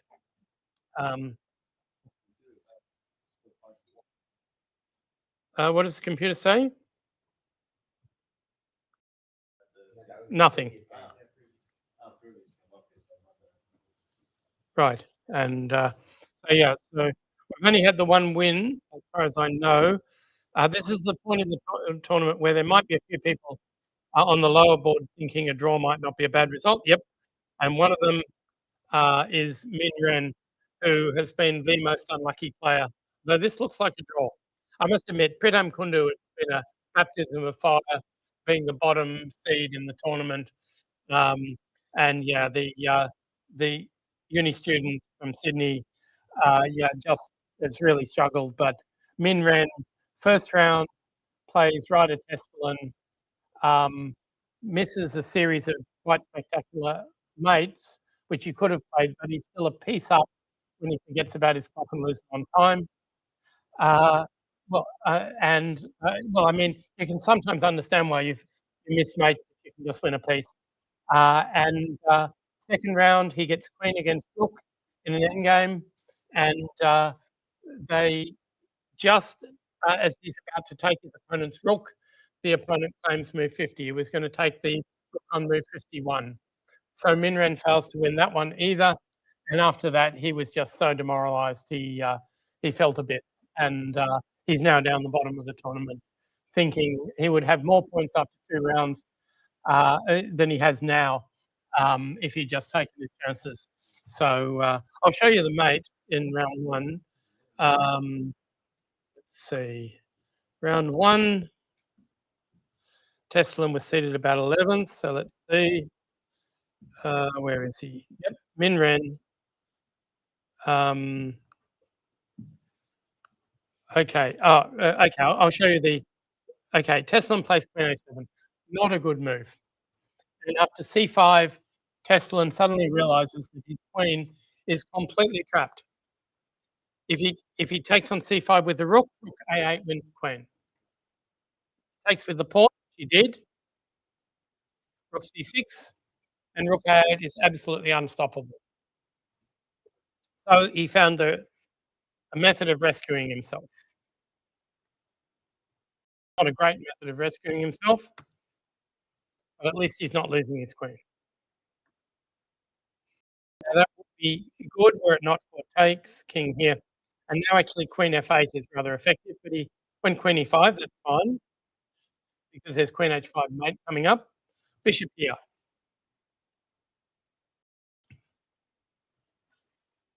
So it would have been rather good to play queen H5 check, bishop back, rook H1 check, king takes, queen takes H3 check. Remember the bishop is pinning, and queen takes H2 mate. But he thought, I'll have a free bishop, which is also a reasonable thought. So rook C1 played, because he'd seen the mate, he didn't want to allow it. King G7, queen B6, takes these pieces off, plays queen D5 and queen C6. Unfortunately, queen C6 was played too late. He thought here for about 45 seconds, and when he played queen C6, his opponent pointed out that his flag had fallen, and that was it for Min Ren. And I may as well show you the absolute tragedy from round 2 as well. He was playing Jesse Zaparakis, a much higher-rated player. So we have a queen versus rook position. White is quietly making progress. The rook has to abandon, so a few checks will win the rook. The best check here is on. Oh, that's fine actually. But next you should check on G8 and G7 and then take the rook. But he went queen F5 because he had a plan.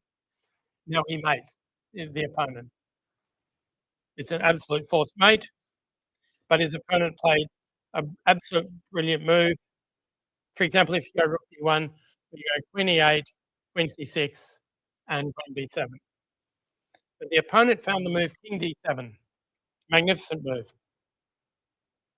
Because after queen D4 check, winning the rook, he writes down on his score sheet king E8, and that is move 50 by each side. So he correctly claimed a draw by 50 moves without a piece being taken. And Min Ren had gone 116 moves for no benefit at all. And so, yeah, that's horrible. To have 2 of them happen in 2 days. I don't blame Min Ren at all for taking the short draw today, or relatively short draw. Okay, just above that, Tasmanian champion William Rumley's had a tough time, but he is doing okay here. It's a Sicilian Rouser position, I think. And I would say that he has probably got a reasonably significant advantage against Daniel Wang. He'd love to play F5, but I think rook G3 is very annoying then. But he can dump a knight on C4 if he wants. F7 is not so weak. The big problem for white is you just don't have a square for your knight on E2. You'd love to put it on, say, D3 because black can't play F6 at the moment, but that doesn't look so possible. So the big thing that white has at the moment is black cannot play F6 and set up a really chunky pawn structure. If black could achieve that, Oh dear, he's been tricked, I reckon. Or maybe, let's have a look. If rook g3, can we trap that rook with f4 and king f6? Not completely, because it's got the g4 square. But what about knight c4 then? So let's have a look. Rook g3. Otherwise, I reckon black will play f4 and black will be clearly better. So f4 here. Rook takes. King here. You can go to g3. That's a bit sad. And if knight c4, we just wait for you to go to e3 and then we take it. So that is okay. So what do we do against rook b3? Because right now you are threatening to win my f5 pawn.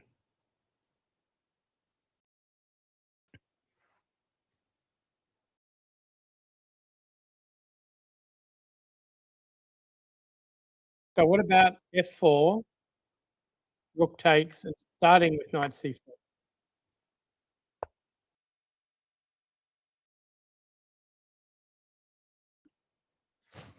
Now it's certainly possible to play rook g3 here, but black has an extra tempo and might want to go rook d2, for example.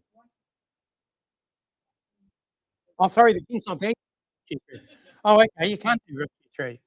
All right, so what are you going to do? That's annoying, actually.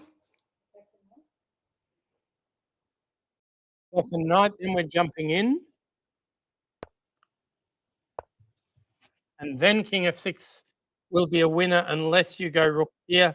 But if you go rook here, I take your bishop and take on e4.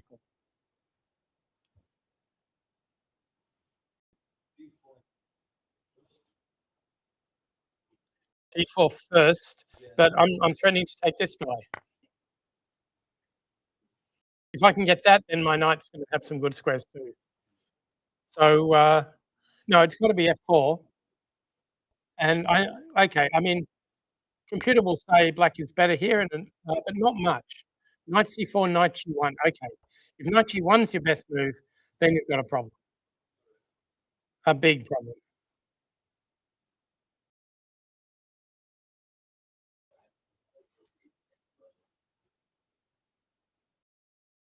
Can they play what? Here, rook d3. Yeah, but now black has transformed that backward f pawn into a really strong pawn, and now whatever black does will work. Like we can now free our rook, play rook h8, knight c4, knight e3. Maybe start with knight c4. Once we get to e3, you're in big trouble. Yeah, e4 will be weak. Maybe knight d6 will win that pawn. So it's not at all for. Once we get f4, black is clearly better. So they're saying you have to take on g5. So after f5, I presume there's no good way of doing the exchange. What about it? Takes. Yeah, what about takes? And then f6 check. If you take my pawn, I'm going rook takes check and bishop takes rook, and white is completely winning. If you don't, I have to give up the exchange. That's true.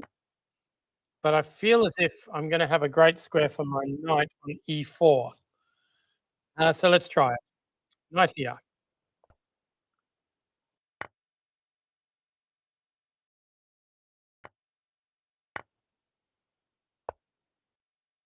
Unless king f5 is good for some reason. It's not terrible, actually. But materially, even if we get one pawn, I don't reckon our kingside pawns are really going very fast. So I think this is still good for black. Yeah, I think it's still good for black, even if you get the tricks. So what about pawn takes pawn? Sorry, not rook g3, but f5, pawn takes pawn. Is there anything here? Oh, they say pawn takes, rook takes. Don't play f6 check. Oh, they've got tactics all over the place. Sorry, bishop takes rook, rook takes, and now if you didn't have this move, probably it would be working okay. But that sort of ruins the whole kingside connected pawns, and yeah, and so Rumley is well on top against Daniel Wang. Daniel Wang actually had some problems today because his mum is Zhang Jilin, and she happened to have the bye today, which means he didn't have his lift into the tournament. He came equal second in the Australian Rapid. Who won? Yen. Right. And anyone else equal second? So it was Kien the only strong player in it.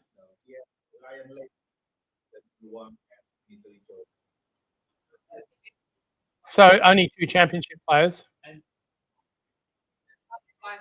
Elias Garland played. Well, okay. So I don't know. They're crazy to play the Rapid directly before the game, but yeah,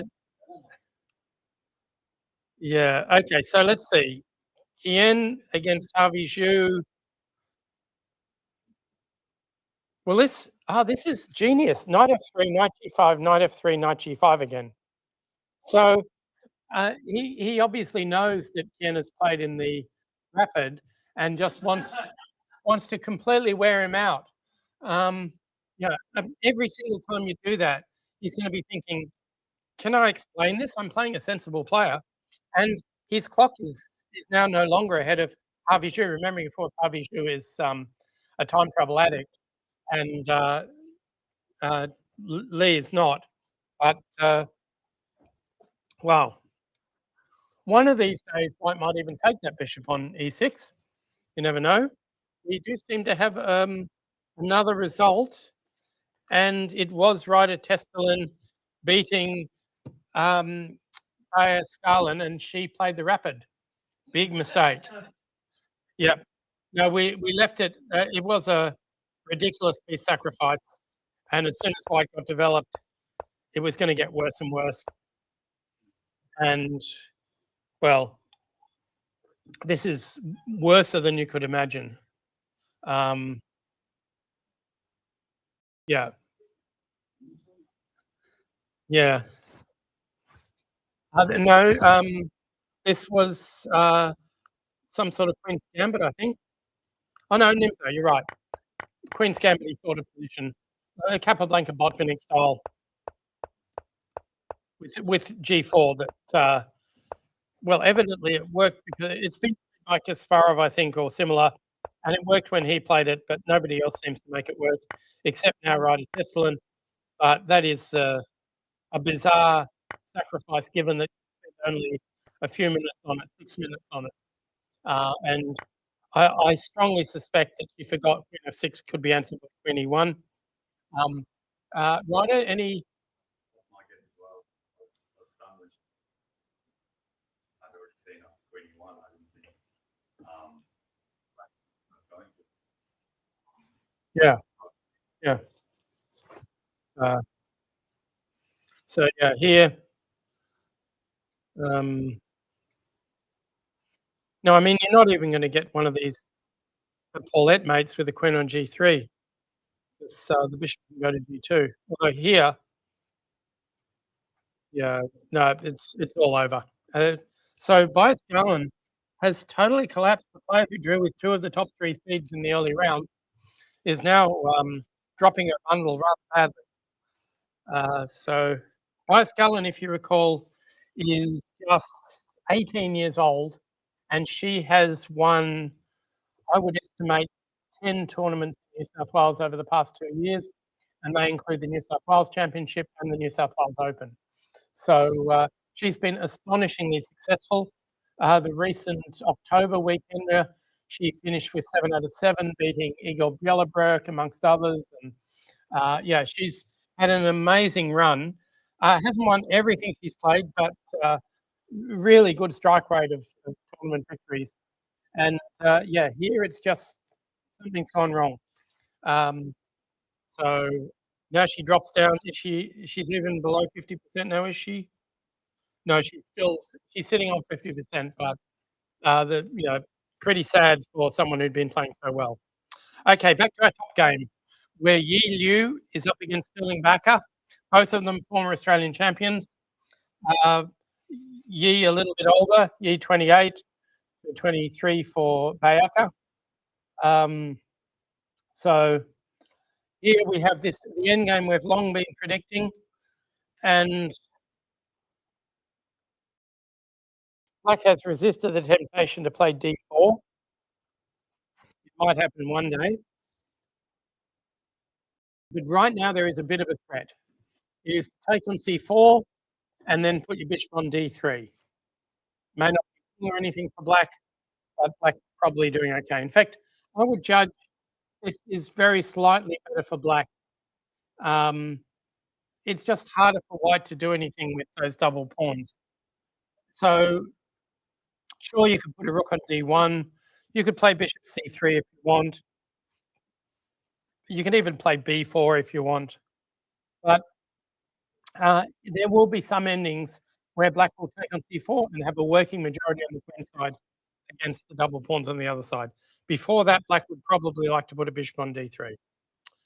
So Trevor Tao against Tedrick Lee, we left it with a very equal position, but it's not quite so equal anymore. So how did they get this? We did predict the pieces were coming off. Knight f4 is not tempted to take, apparently. So he's allowed the knight to get to d3. He wants this endgame.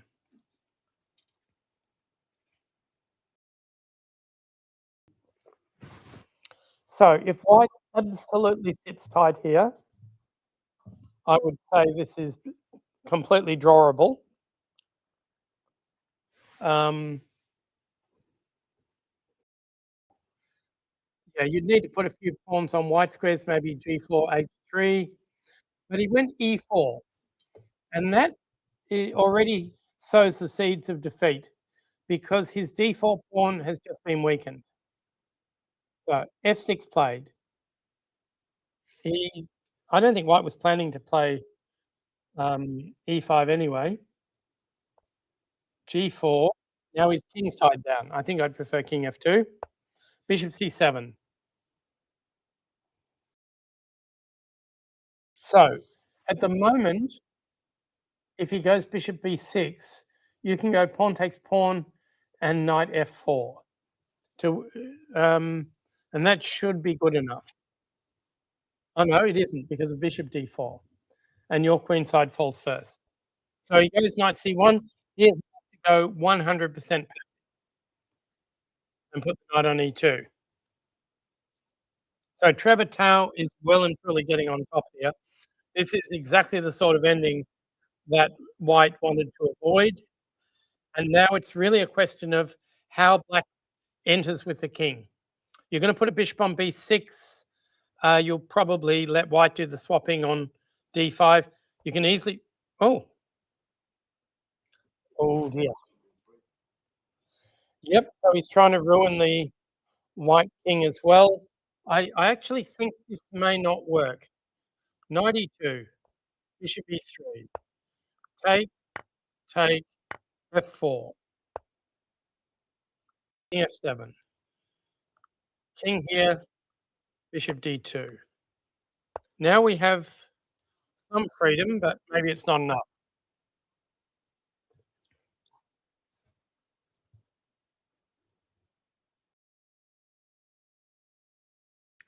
Okay, no empty squares at all for the Black king at the moment.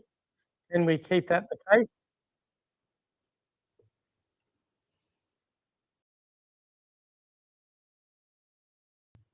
I'm not even sure that White has an easy move here. White actually can't move the bishop. Well, I guess you could go bishop a1, but you can't move the knight without allowing bishop c3. So we have to set up something perfect here. So I'm guessing h3 and move the king around. So how does Black get through? It's probably going to involve playing f5.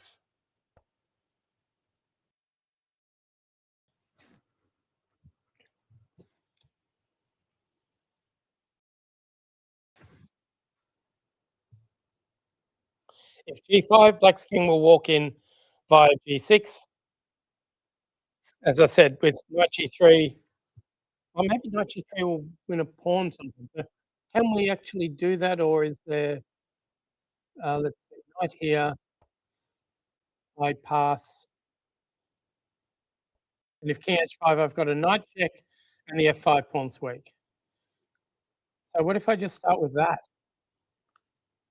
Then there's king F1. Okay, so oh, what have I done? So bishop F4 is seriously annoying. So Trevor Tao at 48 is outplaying his 15-year-old opponent in this endgame. They think it's still holdable. Okay, with H3. Okay, well, that was sort of the line we're looking at. Oh, they don't like F4 or what?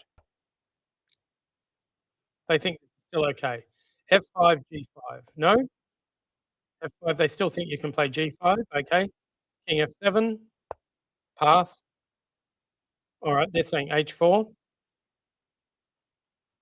Now G6 is ridiculous. So king here, king F3, run away, king knight G3. Really? So they are saying bishop C3 does not win.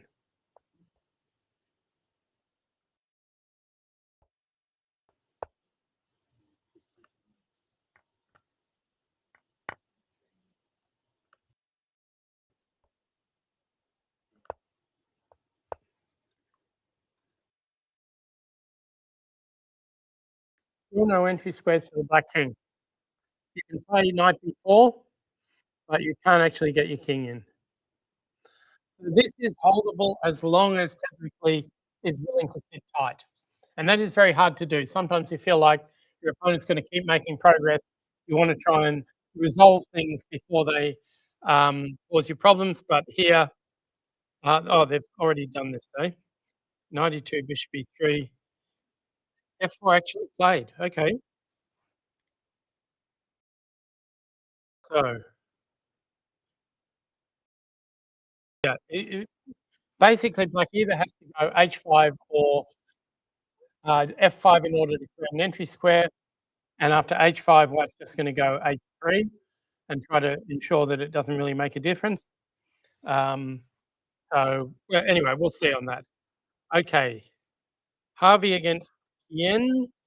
Oh no, after knight g5 again, he let him take the bishop, but he didn't want it.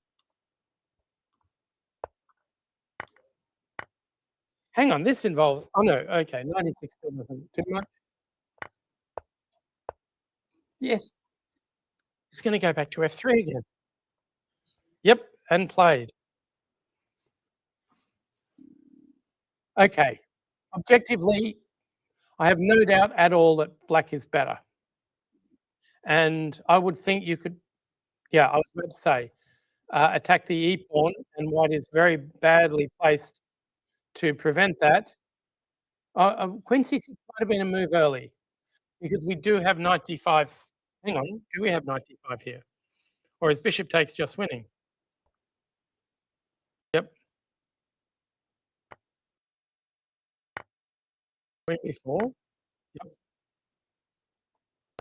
Threatening knight e5, threatening b7, you have to pull back. Oh, wow. That computer is a genius. And it's okay. Oh, hang on, no, you still pawn down. For nothing. I don't like that. Queen c6. You're probably going knight f3, knight g5 4 times was one time too many because also the queen doesn't really belong on d2. The knight belongs on d2. And so, yeah, though the queen had to clear the way for the rook, but yeah, rook d1 turns out to be a bit of a disaster. So I can't imagine we can allow knight e4. Can we throw b3 at you, or do you just take it? And that seems to be very, very strong. We play rook a4 and try to be tricky. What happens here? Knight e4 wins, I think, because the rook is hanging. So that doesn't work. So So there is no move here. He's in desperate trouble. They're also saying knight h4, which I don't understand at all. But let's see. Knight takes pawn. Knight f5. Rook moves. Why not? Knight takes. Queen takes. Are we winning the pawn back, or is it just that we're going to get opposite coloured bishops here? They don't want to play queen takes d6 because of rook e6 and rook g6. It's saying start with f3, send the queen back, then take the pawn, rook e6, but that's not really threatening much. And white is fine. Yeah, it's a bit scary with bishop e2 and bishop takes f3, but you've got rook d2 and you should be okay here. So back to live mode.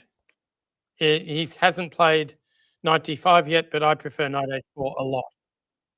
Okay, further down, we were looking at Ranch Chakrabarti against Sukai G, and Ranch has 5 minutes left? That's extraordinary. Let's see. We left it with white having a comfy position. G5, 95, exactly. Takes, pair of bishops, everything going okay. Well, maybe you don't have your pair of bishops anymore, because if bishop b5, then c6 is very strong. If bishop takes rook c8, so you have to take. So now it's a decent bishop against a decent knight. b5 is risky. I don't trust c4. Then the knight gets to stay there forever. You should be prepared to play bishop b2 and prepare things with b3, or just play rook d3, double in the d file, and yeah, maybe throw rook b3 over to threaten c4. This is too easy for black. Although knight b6 looks a bit funny. And we just have an endgame where the knight and the bishop are good, but the knight on d5 is really, really good. He's played g4. Should white go h5 here and keep pressure on h6? And also threaten rook h4 sometime. So I'd say h5 is a good move. I'm a bit surprised at this reply, but I guess it's playable.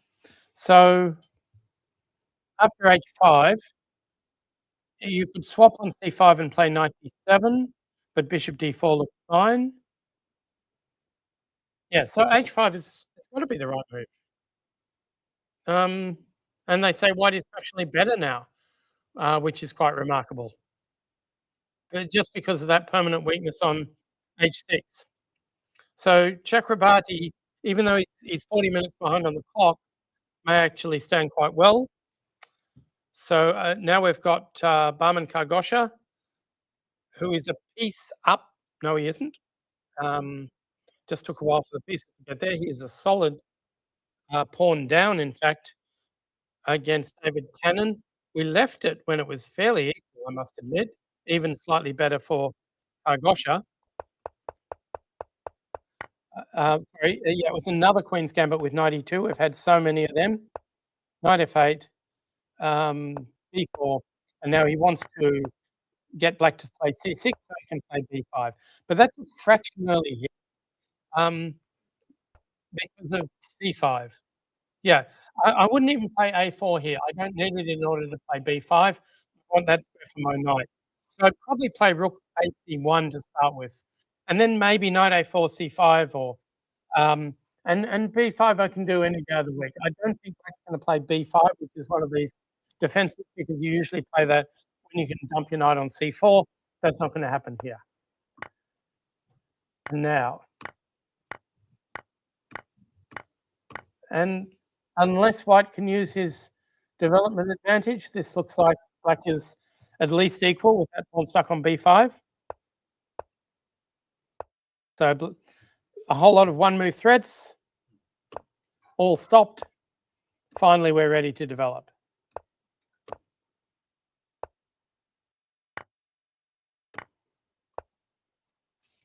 And it's getting a bit awkward. I think perhaps bishop f1 might be wise around here. And everything's gone wrong for white. So if rook f1, we just go bishop e2. Oh, he did play rook f1.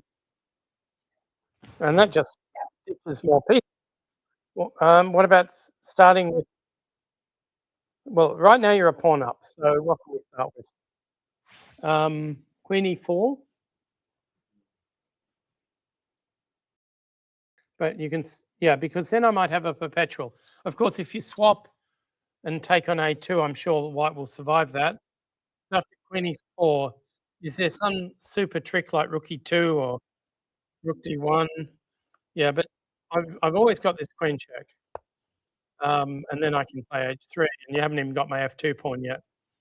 So queen e4, this looks sensible, really sensible. Rook takes. I've got a couple of checks, but you've got queen f6. Yeah, it seems like white is better. Sorry, black is better. I think white can probably go bishop a6 and target the a7 pawn to try to make a draw, but maybe it's not that easy. So yeah, this is better for black. How much? Almost a pawn, half a pawn. So rook f1 is just a disaster by Kargoshri. He probably assumed it was forced. Bishop here, rook moves somewhere, takes this, and now black is absolutely killing him because you haven't got rook f1 anymore. Takes, another pawn, and now David Cannon, the Melbourne player, Melbourne international master, in fact, just has to be careful, and he will win against the former Iranian Bahman Kargoshah. Also, one of the veterans of this tournament. I think he's in his late 40s, I believe, 47. So yeah. Okay, so rook c2 stops all the checks. Black would like to have played h5 here because you can escape the checks more easily, but you can't have everything. Just a reminder for those arriving, we have had two main results. Heather Richards was absolutely wiped out by George C. and Ryder Teslan did the same to Bias Garland Kishibata. So not a good day for two of Australia's top women players.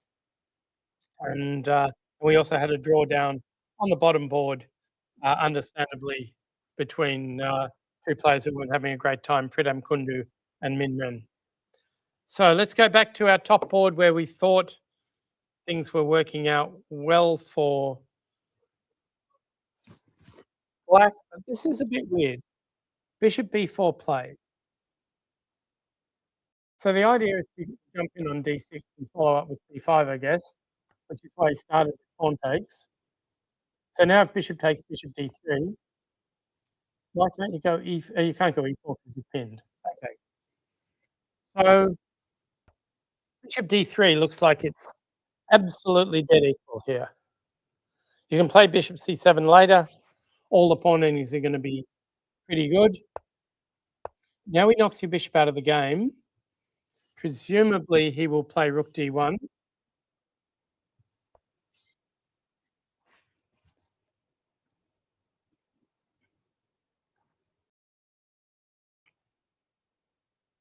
So black can very safely go f6. And white doesn't have a good move, really. Oh, maybe he's got bishop takes pawn here. And bishop takes pawn. But even that'll be equal material. So if f4, I can take on e4, and that looks great. So bishop takes, pawn takes, bishop takes, king here. A little bit better for white, slightly better placed bishops, whether they can do anything with it, I don't know. But okay, that's at least something to play for white. And they're saying you shouldn't play that. Why not? b5. They reckon you can hang on to the pawn. That would be quite remarkable. So a4.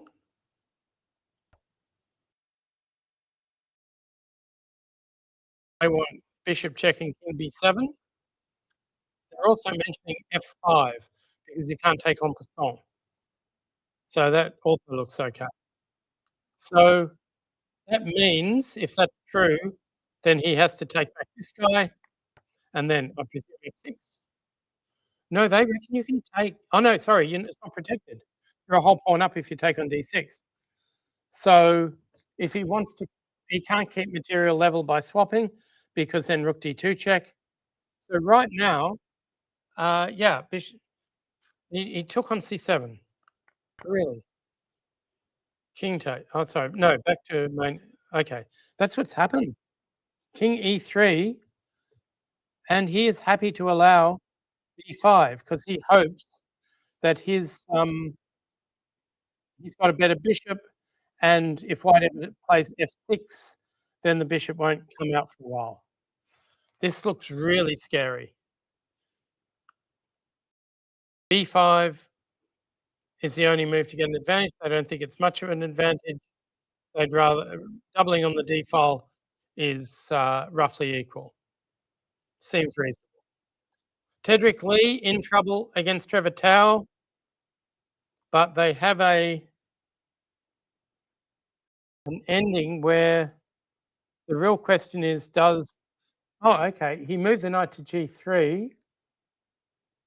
He can go back to e2. Bishop c3 wasn't winning. We looked at that before. So it is hanging on for white, but only hanging on. But Trevor certainly doesn't have a way through. So I think if white played king, knight e2 and move the king around, that should be the end of black winning. The only thing I can imagine going wrong, no, there's nothing that can go wrong. So yeah, this position is very much drawish, and I think the computer will start going zero pretty soon. F5, but G5 is fine. So F5 here. Really, they're going to do it as a pawn sack? Oh no, they're saying white can play F5. But knight E2 is simpler and better. So Harvey Zhu, in all sorts of trouble, has played some ridiculous tactic that looks like it loses quicker rather than slower. Hang on, let's see. Queen C6 played. Rook E1. You're going to take on F6. Well, he doesn't. He wants to do it as a surprise. Queen here. He just wants pawns, good bishops, big pawn center. I can sort of understand it.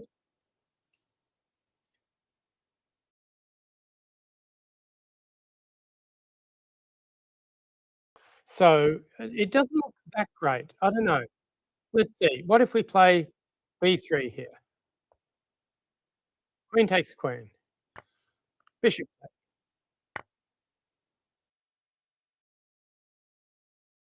Bishop back. c4. It doesn't completely slow down the black pawns, I must admit. But we can try to play bishop b4 and rook d1, and we might be doing okay. What worries me about b3 is pawn takes bishop. If queen takes, you have queen e6 and black is winning. So if I have to take here, I can swap queens, and this is an enormous position for black because you just have to play bishop g5, and those double pawns are going to start falling off the board. So big advantage now for Lee. They say b3, you can't do it. What? b3, pawn takes. They say this is only only 0.1. I think it's considerably more than that in practice. So Harvey Zhu, who has played so well so far in this tournament, I think he had the one loss to Yi Liu. It looks like he's going down to Li Tri Kien. Okay, Chakrabarti down to 2 minutes. Sukaiji has managed to fix up his position entirely. He now has a knight on f5, which means h6 is not weak, which means that the position is, well, it's equal, but black can play. Black can finally free their rook and see what happens after that. So definitely not worse for black and possibly slightly better. David Cannon, surely his opponent's resigned. Not yet, but it'll happen. We haven't looked at Gary Lane's game against the Victorian junior Leo Kalina, or we haven't looked at it for a while. We've got a rouser position that looks roughly equal. I can check on c3, but I don't think it does much. Oh, unless you come back to e4. That could easily be better for black. That's a great square for the knight. So knight c3 check looks quite good, actually. The trick, it might be a Gary Lane trick, I'm not sure it's that good, is takes, and knight b5. And that certainly looks like it could easily be better for white. The bishop on h4 is stupid, but we can play king d3. Maybe you play, no, you can't play d4 because of f6. And when you move away, then, well, first of all, f6 might be weak. And secondly, you can start bringing your rook on the A file and pushing the B file. So this, I would imagine, is a bit better for white. No, they think it's still okay. But yeah, so he didn't take. He wants to go to e4, but he wants to go there without getting chopped off. So bishop takes pawn now. We go knight e4 and knight f2 check if you move your bishop. So that is really a terrific way of getting to e4. The question is, are there any tactics here based on that bishop on a3 getting trapped? b4, bishop takes, I don't see a trick. So yeah, this should be considerably better for black unless tactics intervene. And those tactics apparently are c4. If we take, threatening the bishop moves, and now we've got knight e6, I think. Oh, apparently you've got bishop f6, and that's going to be dead equal. So yeah, so knight g6 doesn't run into tactics, unfortunately. One game we haven't looked at all, Zafirakis from Melbourne against John Papantonio, one of the players who came back after the Hong Kong Open. And this is just weird. At first you'd say white is better, but he has the wrong piece. He doesn't have any knights to go to b5 or d5. And in the same way, black has pressure on the king side, but no knights to go to f4. So neither player can really make much progress. The best you're going to do is push some pawns, and that's not going to work. So this really feels like a dead wrong position. So two Sydney players, John Rusakov and Odenthal. And Aiden has sacrificed the exchange. I don't think deliberately, but this looks like this will be really, really difficult. So queen e2, queen takes pawn, let's say. That's a great bishop on b6, but it's not the end of the world for white. So I don't know if h4 is a threat, but what I do want to do is go rook here to pick off that pawn on e4. So if e3, okay, rook f4, queen takes rook would not be clever. But if I take, h4 starts, rook takes pawn check, so you can't do that.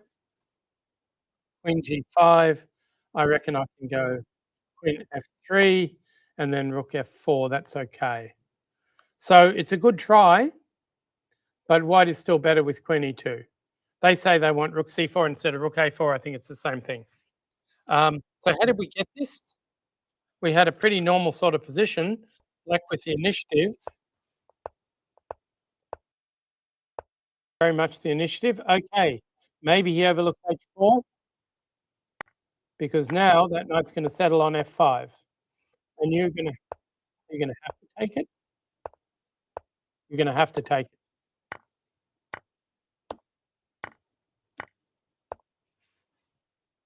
So queen e2 is queen e2 is more or less forced. So in order to keep playing for a win after mucking up the attack, Aidan Odenthal now finds himself slightly worse, but with lots of tricky chances.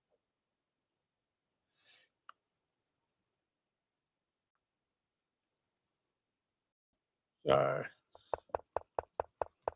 just a reminder for those who haven't been to a recent tournament, there's a selection of recent books by me in particular, the Rogers Practical Endgame Guide, which came out a month or two ago and is, well, interesting. Different to a lot of endgame books. The other big endgame book that came out very recently was the 6th edition of Dvoretsky's Endgame Manual. And although I think it's going to sell a few more, they complement each other because there's very little humor in Dvoretsky's book. So, nothing happening. Whoa. Okay, Ted Power, 15 years old from St. George, has never heard of weak squares and plays G5 just when the position was looking normal. Yuck. Okay, so I presume his plan is to take that knight off with bishop G6. So white has to be reasonably fast to make sure that everything's working well. If you do go bishop G6, we can go queen F3 to try to take back with a piece. I'd ideally like to take back with the bishop, but that might involve going bishop D1, and I don't know if I can do that. Bishop D1 looks interesting. Bishop G6, bishop G4, but you probably go H5 then. So queen went back, and now he's threatening knight E3. So he took, and well, white has a bad pawn structure, but that F5 pawn could be involved in all sorts of tricks.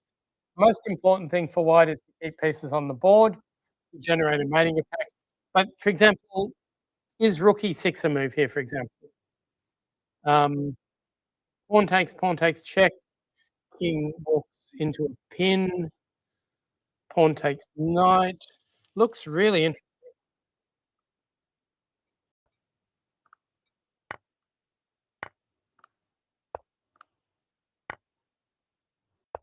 This is where I need the big follow-up. Getting at those weak squares. Queen D3 doesn't actually threaten much. Queen check by itself is not doing too much harm. So perhaps this is not game over. Perhaps black's okay. No, it is game over. F4. Okay, so rook E6. I have to just leave it alone. So instead he swapped on E8. Is he going to go rook E6 now? Or now? Still doesn't. So he's desperately trying to keep the squares closed, but he has given him a chance to go F6. Now, that pawn is doomed, but there's a lot of pressure now. Bishop H4, Queen D3, Queen D6. Okay, so there's no mate right now, but something could be good. He played Queen F5.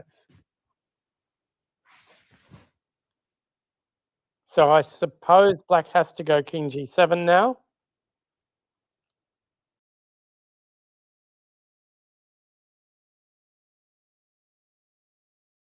And I don't see how you build up the pressure, really. Rook E3, I take it, after King G7. Oh, then bishop takes knight check and Queen H7. Okay, so you're gonna have to play H5 sometime. And Queen G5 check could be very annoying, but it's not game over. Okay, so let's see. King G7, rook here. All right, let's play D4.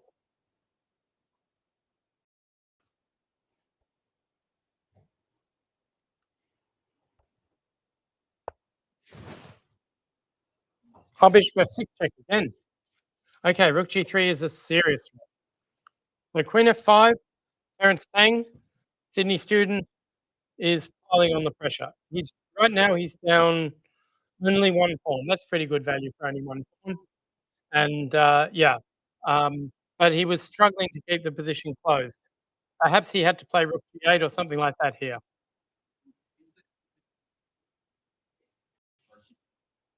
Here.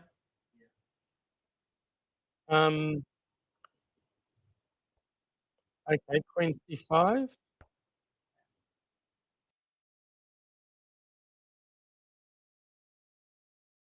Yeah, I don't like it. I mean, maybe you've got a trick, but compared to the other line, it's nothing special. Okay, Daryl Johansen, who's been having a shocker of a tournament, has at least got something he can work with, an isolated d-pawn in the endgame. So, although that is one of the more boring topics in chess, it's definitely white who's playing for advantage.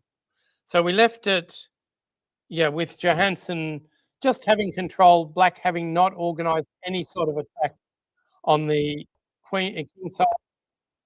And finally, the Sydney junior, Narahara Sethi, gets a bit fed up with waiting and plays c5. I don't know what Johansen would have done if he just sat tight, but as I mentioned earlier, with a junior, there's always a chance that they're going to do something. So everything's on a perfect square. Now, will knight d4 be enough to win in some sort of major piece ending? Well, it won't be bad. Queen d3 was played, I think, because Johansen suddenly became nervous about queen e4, which can often be very effective combined with g5, g4. So if queen d, yeah, I'm nervous that queen e4 might still be playable.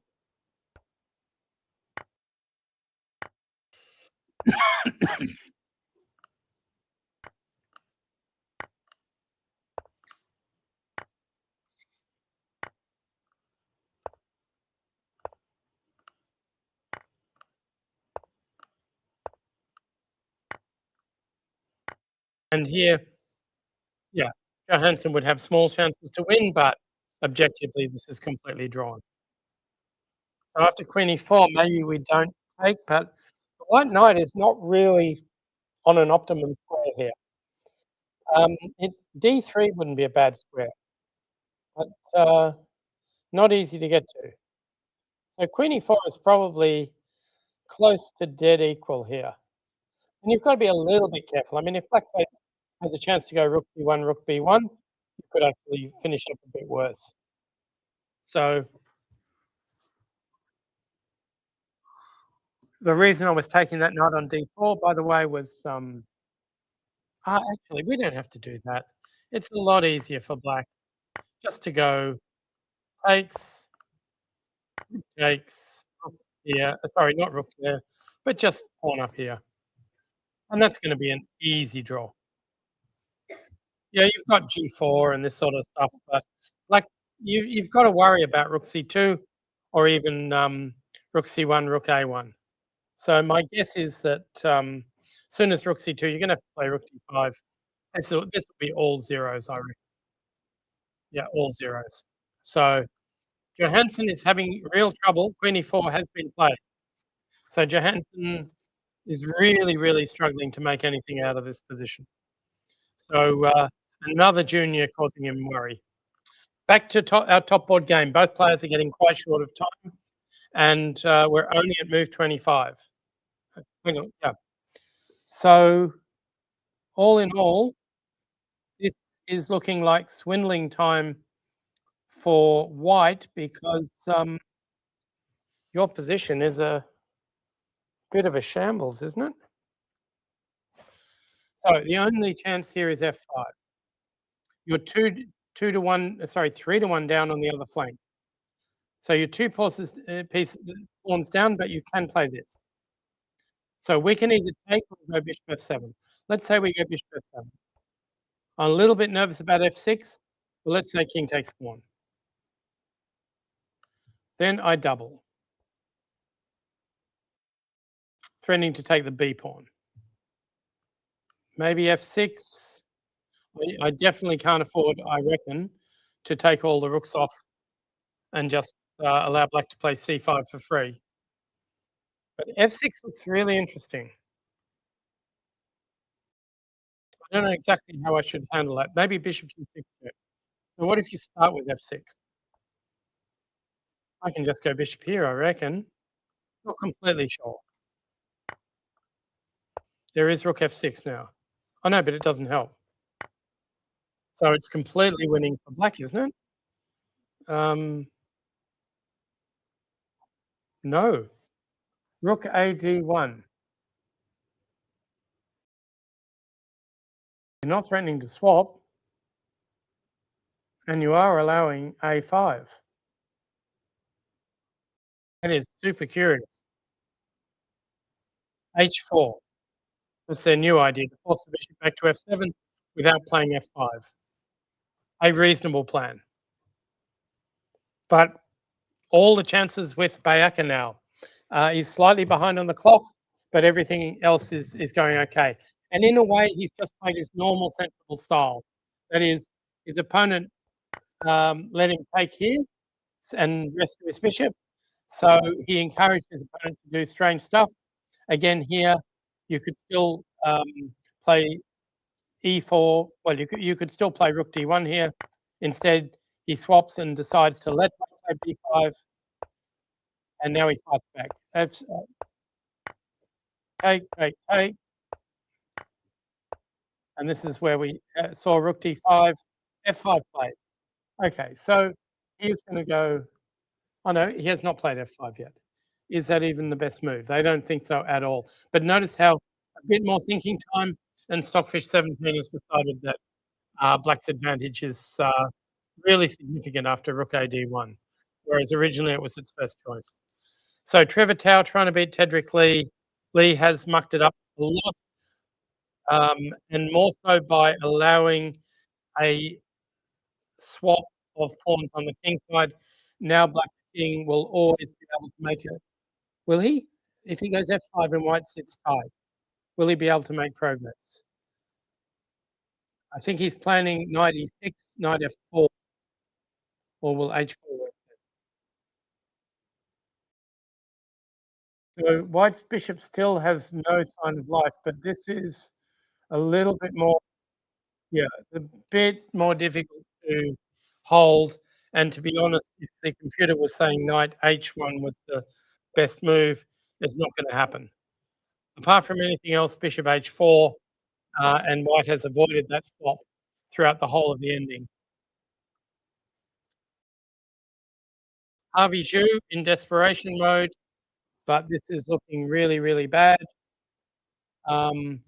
Rook b6 now. Rook d2. It almost feels as if black's already got an extra pawn, but he's just got better pieces and a better pawn structure. So white can't get a rook to the 7th, can't get a knight to f5. Well, the knight on f5 won't do anything. If he throws f4 in, he'll run into bishop d6 sometime. So yeah, this is really difficult. How did that happen? He played rook ad1 instead of b3.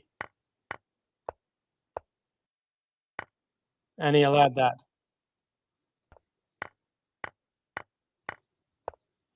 And rock solid now. So how do we even play this for a draw? Rook b6, rook f7 looks fine.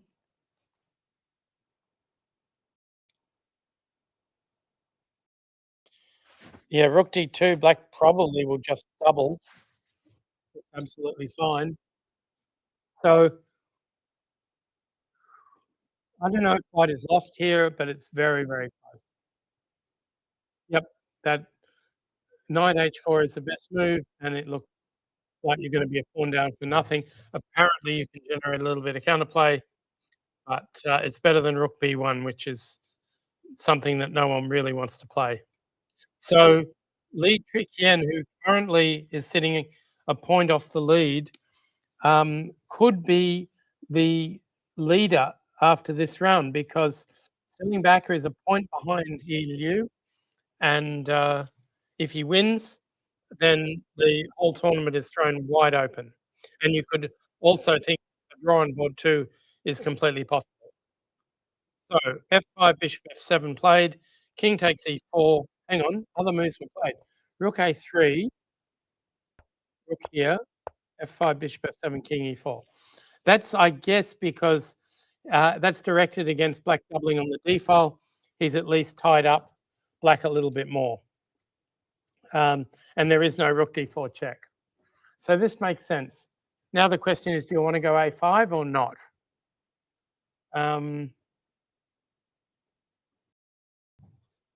I guess if takes, you might want to, and then again, there might be an f6 under good circumstances.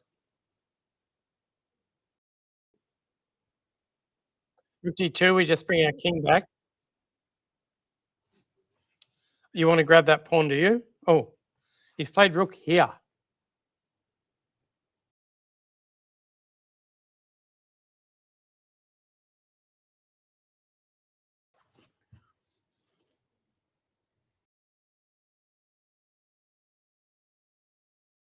All right, what if I go rook here?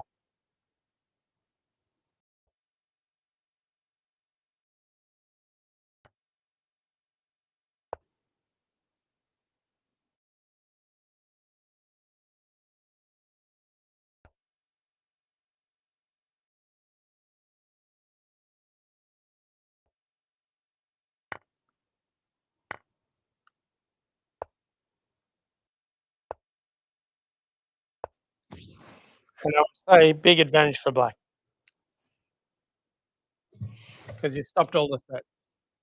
Computer may or may not agree. Yep.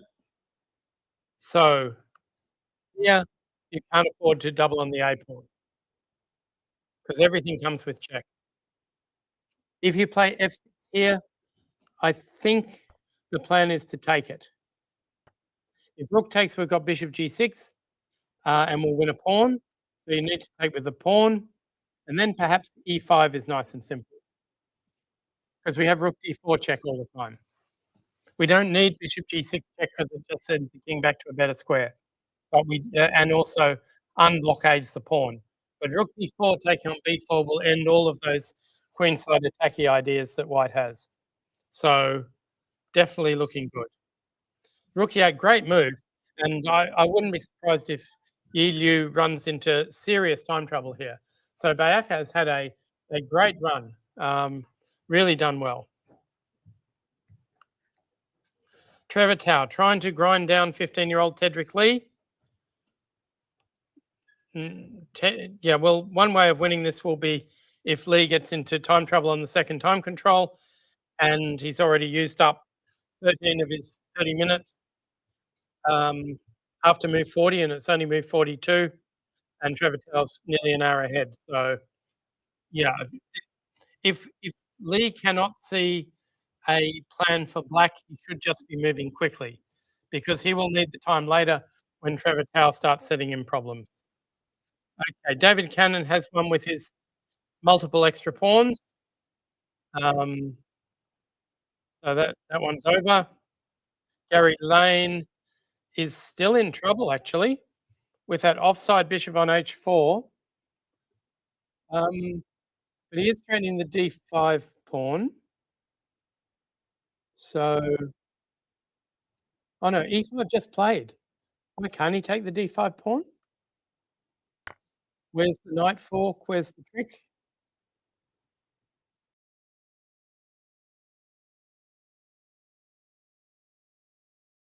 Well, rook d8 is not bad, setting up an attack, but it doesn't seem to be a winning one. Why would Lane not take this guy? Lane is also, not as badly off as Paulina. Rook takes d5, rook gd8. That's the one I couldn't work out. Rook gd8 takes, king here. Now you've got to check, but after c3, knight takes relieves all the pressure. But they're saying, no, go here. Beats me, why? I'm beginning to one. Okay, rook f3, rook d3.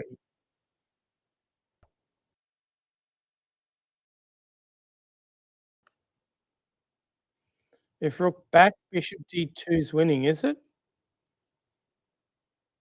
Yep, bishop d2 is winning. So you're losing. Wow. So it is dangerous to take that pawn. And he played c3, which makes a lot of sense. So now d4 would blow the whole thing open, but maybe two. I'm thinking here just rook gd8. Yep. They're saying bishop c5, but rook gd8, and at some point there'll be a breakthrough. Well, rook gd8 threatens knight c5, followed by taking the b3 pawn. Bishop c5 does threaten knight f2 check, so, but I presume Gary will just move his king then. King e1 and get out of it. So they say this is huge advantage for the junior though, Leo Kalina. This is a rouser position that, yeah, if black gets d5, normally they're doing quite well. Here he's doing extremely well. They claim Kalina is about to lose on time. That's hard to believe. These clocks are not always so accurate. Any more results further down? Ryan Lane has won, but this is the reserves. Ian Stalker having a great tournament, but this doesn't look like one of his best games, so the leader is going down. William Rumley against Daniel Wang. Rumley was much, much better, but it looks like he's blown it. Yep. So the Tasmanian champion is going down to 14-year-old Daniel Wang. Rumley's been one of the better Tasmanian players for quite a while. In fact, this year he won most of their major events, including the Huon Valley event, the classical part of it anyway. But yeah, he's not having an easy time in the championship. Next is Jack Rogers, Australian captain, Australian Olympic captain, that is, up against Ben Leong, and that looks like very close to resigning time. There are too many pawns on the board. The C pawn is in trouble. Probably black should play h5, answering g4 with h4. That way we can answer rook checks with king h6, and then our rook can go hunting that c4 pawn. So should be relatively easy technique for Ben Leong, the junior from Queensland, up against another Queenslander, although a former New South Wales champion. Stephen Solomon, who was in all sorts of problems after the opening. We left it when it looked almost hopeless here, using the d5 pawn. However, White decided to support it with e4 before it was absolutely necessary. Rook b1 might have been better.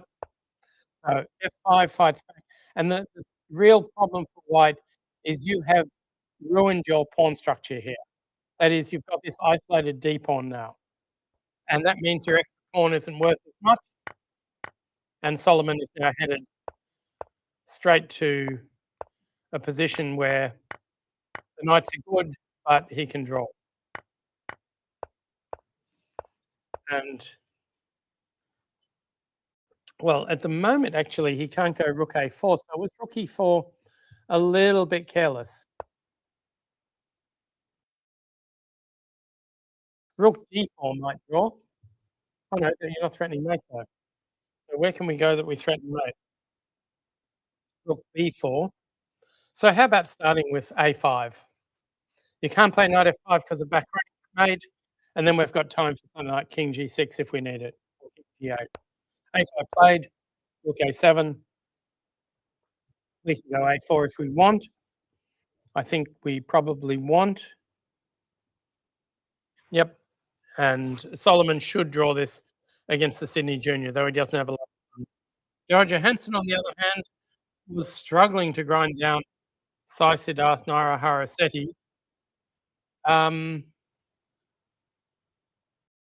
I'm not sure about this at all.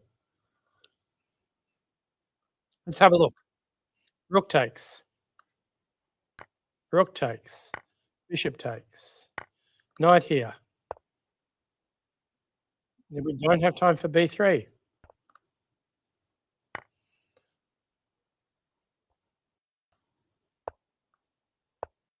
And black's king is very, very fast. So we need to decoy it. And now it can come around.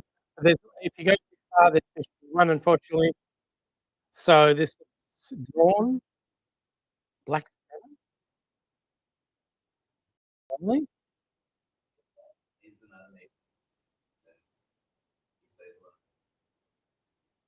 You reckon? You mean here? But where do you run the king to?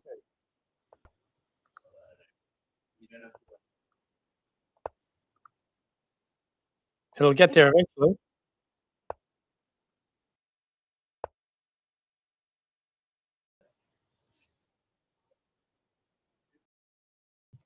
Right?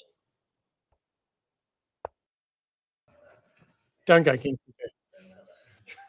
c2.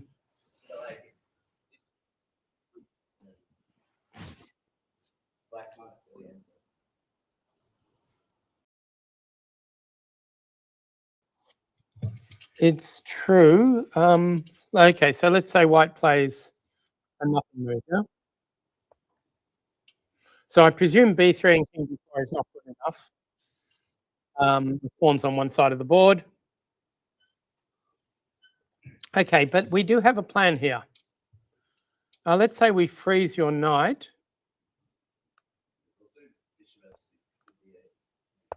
Okay, I just want to go f6 here.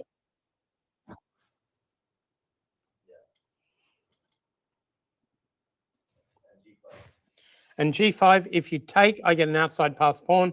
If you don't take, I swap, play f5 and bishop f6 and get an outside pass pawn. The second line is the most dangerous because white will be able to play knight d4 and knight takes f5, but I still trust black's outside pawn rather than white's. And if you do play knight d4, we can probably go king a5 and try to queen the b pawn. Is this winning? They say no. g5. Oh, computers are so tricky. Was there another move? a5 check followed by g4. Okay, let's see if a normal move. So takes is not great. King g2 is completely losing apparently. So you have to find this g4 idea or you're dead, and that's not so likely.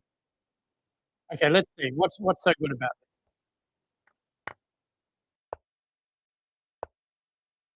You can't play knight d4. Gotta play. Oh, what happened there? H5, f5, h6. Is knight d4 now going to be a problem? Yeah, because both sides will queen, and you'll lose to queen b. Oh no, black will queen check. Okay, let's move my.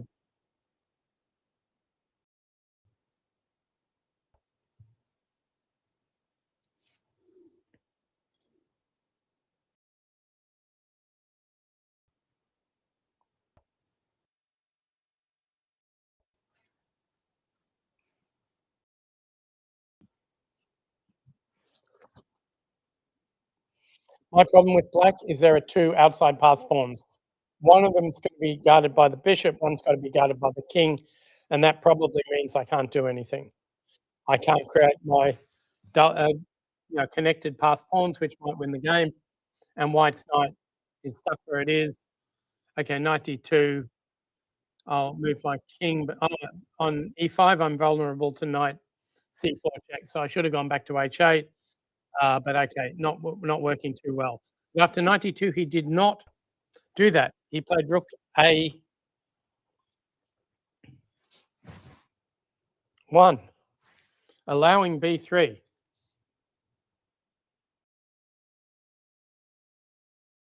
So he's going to go rook a3 then, I guess.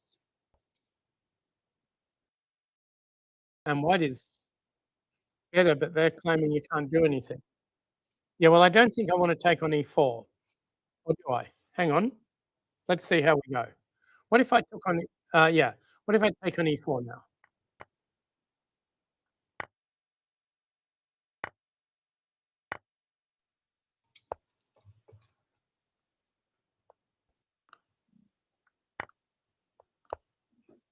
Yeah, black's king is nowhere near helping, so we'll swap pawns and it'll be 4 against 3. The computer's probably saying this is equal. Yeah, this is saying 0-0, but this is not a 0-0 that black will enjoy at all. So my guess is Johansson will play b3, and he did, and then grab the e4 pawn and get the rook ending a pawn up. Terence Tang against Ted Power, completely winning for Tang. Not anymore. How did Ted Power get out of that? Rook g8 played. King h1, what a weird move.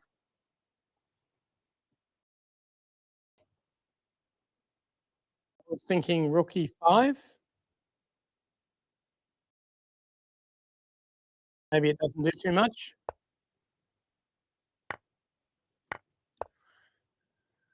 This is really crazy. He was a pawn down. He still is a pawn down. So he's done things very, very weirdly. So what about rook h4 check now? Queen c5 check. You don't want to swap on e5, but you're very happy to swap on d4 or some square like that. So yeah, good chances for Ted Power. Terence Tang has mucked it up. Look, if you look at Tang's clock, it's probably one of the big reasons why he's mucked it up. He played his last move with 10 seconds to go.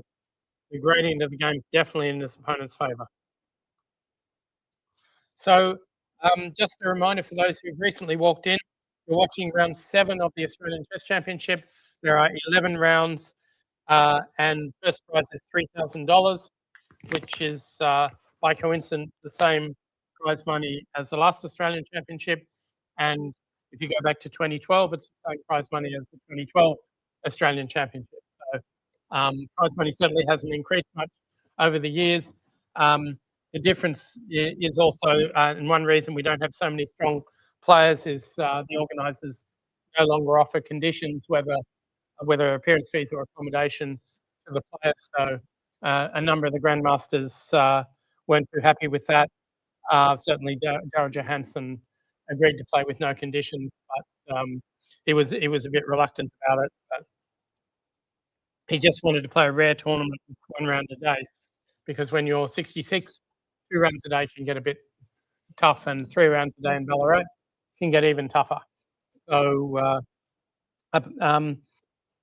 yeah, our leader is Yi Yu, though looks like he is in all sorts of bother today. They're both down to not much time. What?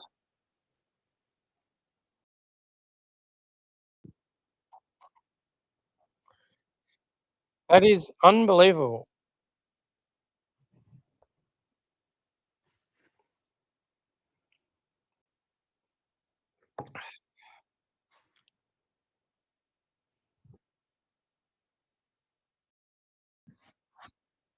Simply unbelievable. Okay, how on earth did they get? You may be asking. F6 played as predicted. You should take on. He's got to take F6. That's not okay. That was not what I thought he should do. Now he's in trouble. The white king is getting in. Okay, even rook d4 check. It's silly getting his king to go there. You could play pawn takes pawn and e5 check, and then rook d4. And after pawn takes pawn and e5 check, king g5 is still possible, isn't it? So here, yeah, definitely take on f6.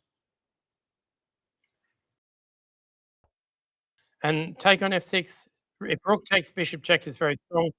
If pawn takes, we play e5, and we've got a rook d4 check and a bishop d6 check, and the white king won't go anywhere. But a brave king, in fact, a hyperactive king, as explained in Roger's Practical Endgame Guide, is very, very dangerous. And I think in practical terms, white has just as many chances as black here. Okay, is that too greedy? Nah.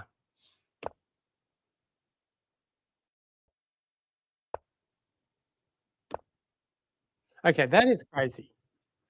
Why not start with rook d4? Or even rook f7. Rook f7 slows everything down. He thought he was getting him in a mating attack. This is really most unfortunate. So e5. If white's rook can enter to e7, or white's bishop decoy with bishop d3, then it could be a real problem. So that is exactly what white, black did not want to happen. So let's see. I think white is completely winning this, but let's see. Take. You can take the rook, but then I'm happy. I'll go bishop check, king somewhere, and here.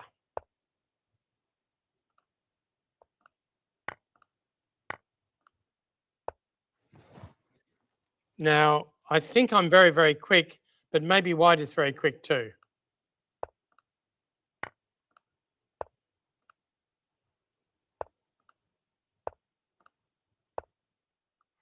But black is quicker.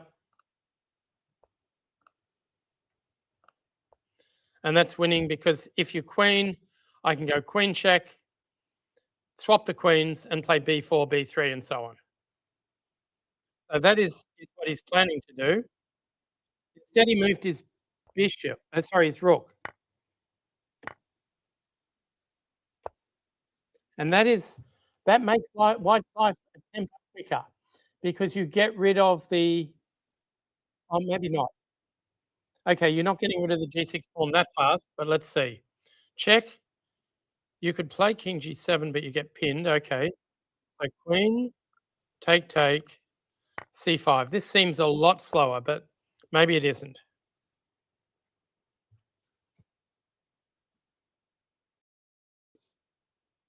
Let's not take that pawn.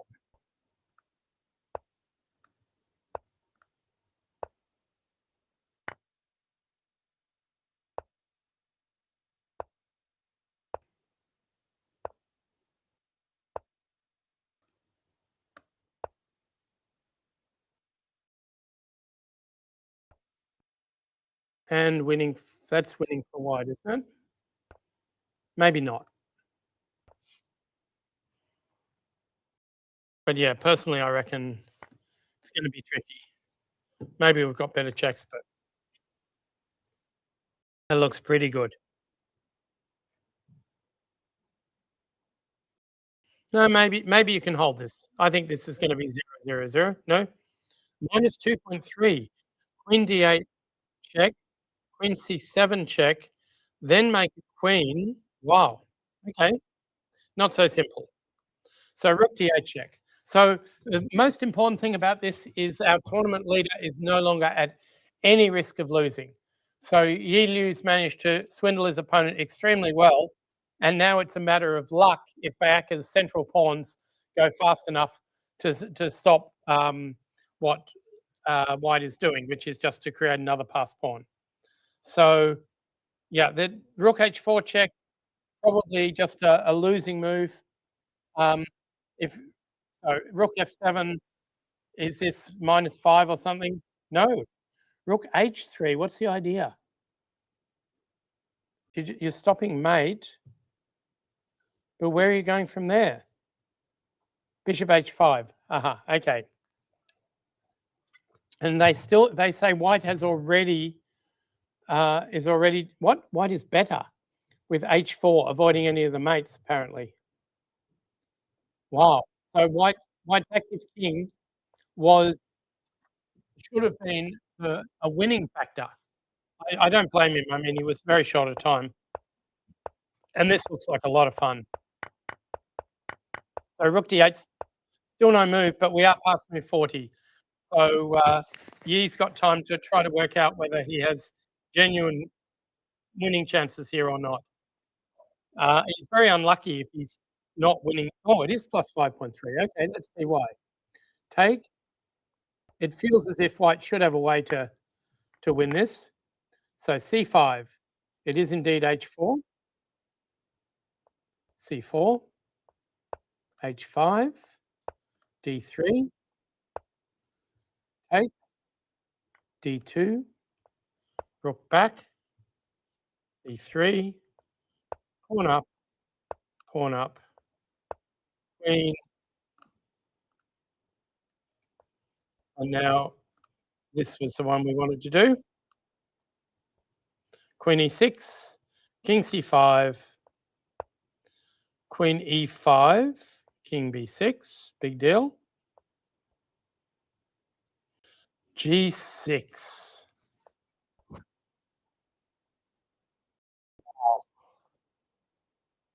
He's saying we want a queen and a really good g pawn. I can believe that. That makes a lot of sense. Of course, only a computer will be sure that there's no perpetual check or something like that, but it's certainly a winning try. And as I said, Bayaka will be lucky that if he hasn't stuffed this up. It looks like he has. Okay, on board 2, Trevor Towle still way ahead on the clock. Now has got knight against bishop. Will he have any entry squares for his king, though?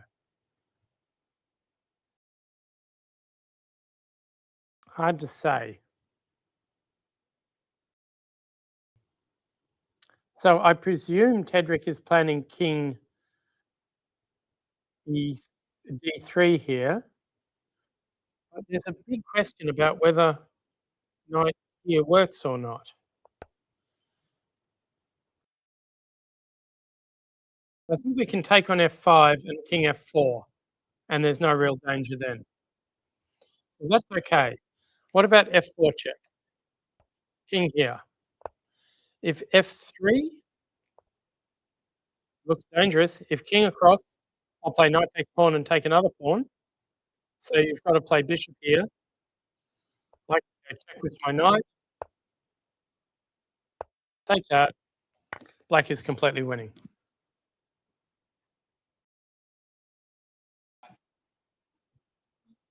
Oh, sorry. You can take the knight. Oh, okay. It's not that easy. King f6. What's white's next move? King d2, I guess. Still no entry squares. Knight g5. Hard to believe, but let's try it.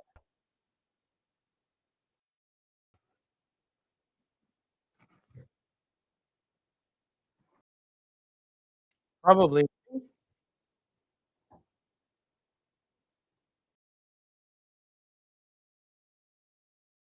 No, it's a stupid race again.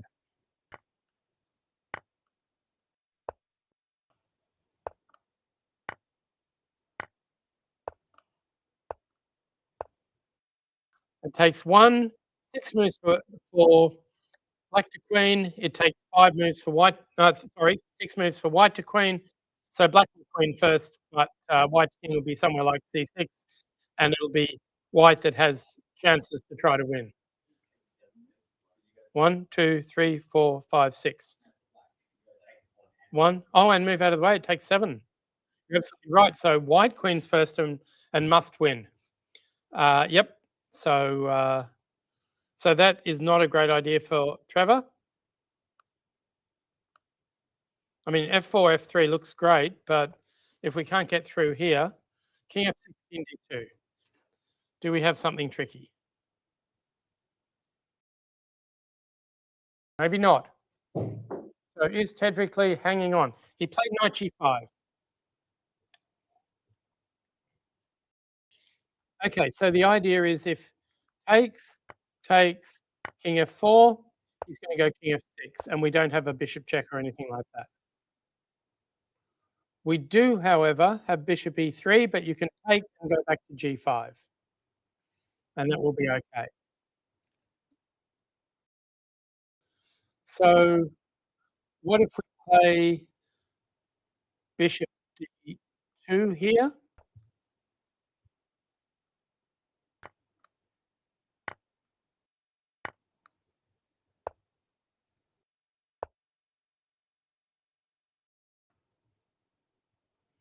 This looks like it's going to be winning for black. Answer king f4 with king f6. Looks good enough to me. So after knight g5, what do you play? Oh, he hasn't. Yeah, he has. Hang on, back to live moves. He hasn't played knight g5 yet. Is that the only way to keep an advantage? They still say it's a draw.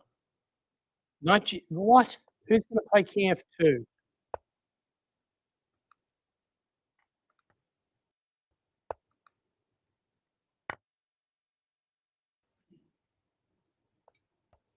And that is a draw because the knight's trap. Wow. Knight g5, king f2. Unbelievable. So they do recommend f4 check, but it's not enough. So Tedrick Lee may be hanging on in the top seed. Tedrick Lee has had a sensational tournament, I must admit. If we click on how he's done, he has beaten Daryl Johansson, Grandmaster, beaten International Master Gary Lane, beaten Bayes Garland, only lost to Yi Liu, and also a draw Chakrabarti, the 7th seed, admittedly an 11-year-old 7th. So it's been a fantastic tournament for Tedrick Lee, who is seeded not very high at all, I think.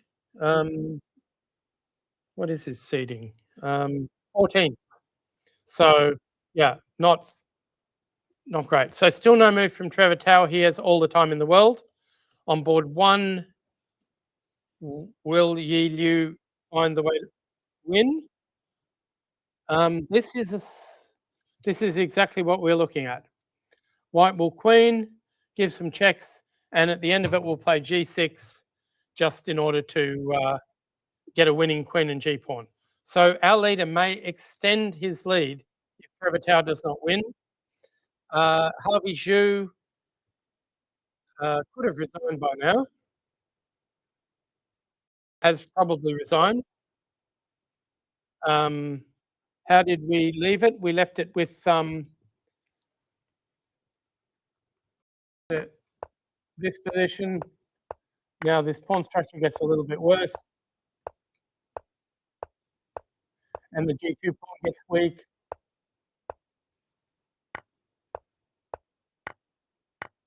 And now he's got a trap knight. The best he's going to be able to do is some sort of pawn ending. If he goes to f5, he loses g2. So this is quite trivial. And as long as he, well, even if he takes, it's going to be fine. But here, Harvey Zhu has lost, and Li Triqian will move probably within half a point of the lead. Both players are on 4 before this round. So that is the second loss of the tournament for Harvey Zhu against the 6th seed. Still not bad for the 13-year-old from Sydney, but Melbourne's Li Triqian is up on 5 out of 7 and very much in the running for the title. Remembering, of course, Li Triqian is the Australian Open champion. 12 months ago, he tied for first in that event, and it was well, it was all hanging on one game, a key game he had near the end against James Norris, but he won it, and yeah, so he is the reigning title holder. We've had a few Australian Open and Australian champions before. Daryl Johansson was one of the first, but the most recent was Timofey Vakarov, who I think went championship, Open championship consecutively, which was very, very impressive. So Li Triqian on track. But Yi Liu, now I think he has to queen the D. I don't think there's a real choice here. And yeah, so this is probably where Sterling Backer's clock will start getting used up. Ranch Chakrabarti against Sukai G. We left that with Sukai G looking okay, but right now the active white king is what's important. And if you take on f3, we just play g4, send it back, take that pawn, and that rook on. Hang on, no, we can't take the pawn. So what happens? Because e5's hanging. Takes. Oh yes, we can. G4. Might move somewhere. Takes the pawn. Rook takes pawn. Bishop takes, and all the chances are with white. White can play bishop g7, h6, h7, and so on. So maybe already winning, maybe not. Yep, already winning. So I think Sukai G has got himself in a terrible mess here because he can't maintain that pawn on g4. So that rook g5. Well, actually, White's doing everything right here. White is threatening f3 and g4, and then threatening the h6 pawn. So Chakrabarti's endgame technique has been impeccable here, and I think rook g5 tactically is just a mistake. So any more results further down? Okay, just summing up what's happened so far today. On board 1, we have Yi Liu almost certainly winning against Sterling Backer, but there's still some technical problems. Trevor Tao struggling to prove an advantage even with good night against Bad Bishop against Tedrick Lee from Melbourne. Li Triqian has won against Harvey Zhu. George C played a smashing attack to beat Heather Richards in her favourite opening. In fact, it was you could almost say it was a forced win from G4, except the computer interrupts and says, no, George is great. Knight B5 sacrifice should have been answered by Queen E7 losing a piece on G4, and then it would have been black who was better. The variation is something like Queen E7, Rook takes, and now Bishop takes, Rook back somewhere, and Bishop G6. And the computer says, no, black's a piece down, but you've got a lovely position, and those two knights are going to be on A3 and B1 maybe, so they'll be out of the game, and black will have a great attack on the king side. Well, that's very much a computer sacrifice. I mean, it's possible for a human to find it, but in the game, Heather played the absolutely natural line, but this is a winning attack for white, and white finished off very well. If you play bishop takes, and we've got f6, and you have to f6 or bishop h6. Bishop h6 is the way to do it. And if you decline, well, everyone was a bit surprised that rook takes g7 wasn't played, but this turned out game over. Bishop f6. So Heather went a piece down, and that was the end of the game. Sorry, we've had a look at that one. Still thinking. Okay, further down, Gary Lane was in big trouble as he fought his way out of it. Looks like he has, actually. I don't even. Okay, the threat here for black is to play king d7, and then when the rook moves away, you can take the bishop for free. So it's probably time to save that bishop with bishop e1, and then if rook e3, king d1 seems to do the job. So maybe there's rook h1 after bishop e1, but it still looks dodgy. So how did he break out? After d5, he hit with g5. What a move. Decoying the knight away, so he had time to take on d5. And yeah, now he's alive. 94 played. Yeah. So thereafter, move 40. There's every chance that if White does survive and Kalina pushes too hard, then the 61-year-old from Sydney, Gary Lane, will just push his B pawn. He's experienced enough to know when to take over and try to win. But of course, in theory, Black should be considerably better. Um, but it's not much anymore. Yeah, Bishop E1, and they say it's not enough, which is it must be quite annoying, but very good defence from Gary Lane. This game, which was headed for a draw before, is actually a little bit tricky for White, but should be absolutely fine. I'm worried about White's king not getting out, but everything about White's position is solid enough, so I don't need to play Bishop F1 to get pieces out. I think this will be fine, and it'll be a draw, as predicted before. Rusakov against Odenthal. We left it with Odenthal playing for a win, but probably not. Oh, hang on. So he played Rook D2, allowed E3, Queen D3. This didn't happen, did it?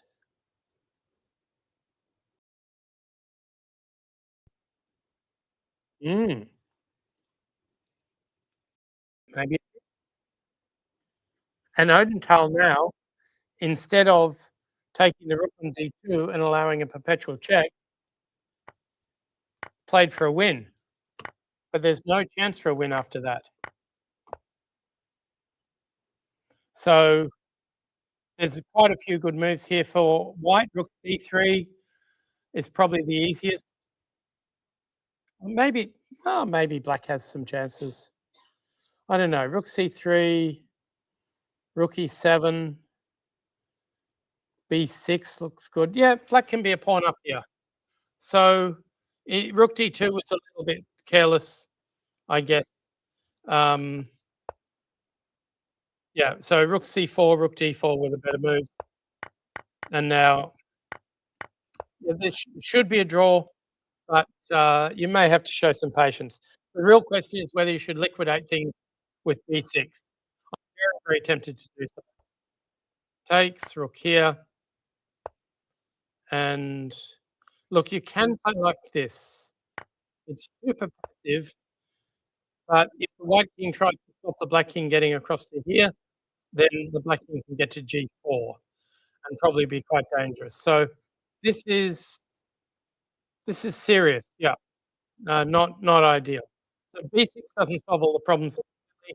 In a way, I'd rather tie that rook down and then do something with my king and rook C4 and ask Black, what are you going to do next? And the answer is come across and take the D pawn, I guess. But we can just check you away.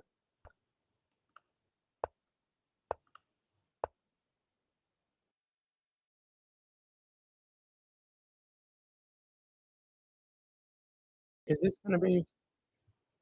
If you draw with rook swap, we don't need to.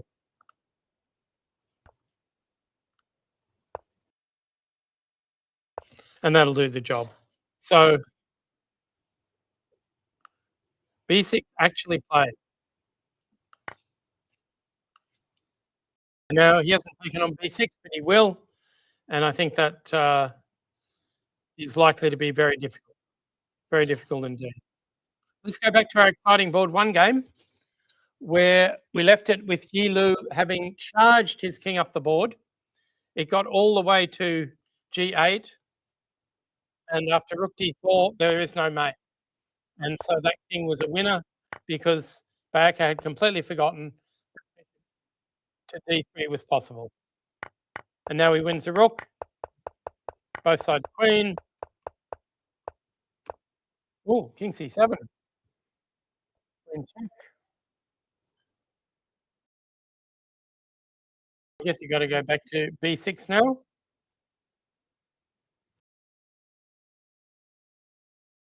So this white queen could come back to A3, but I'm just a bit nervous it would allow a perpetual check.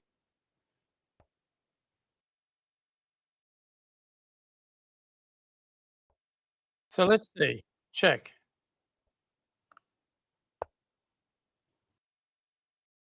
I can't stop checking.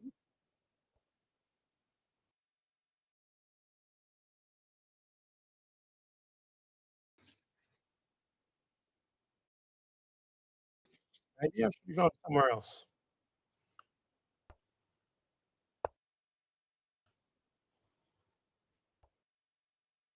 It looks like it's gonna be a draw or close to a draw.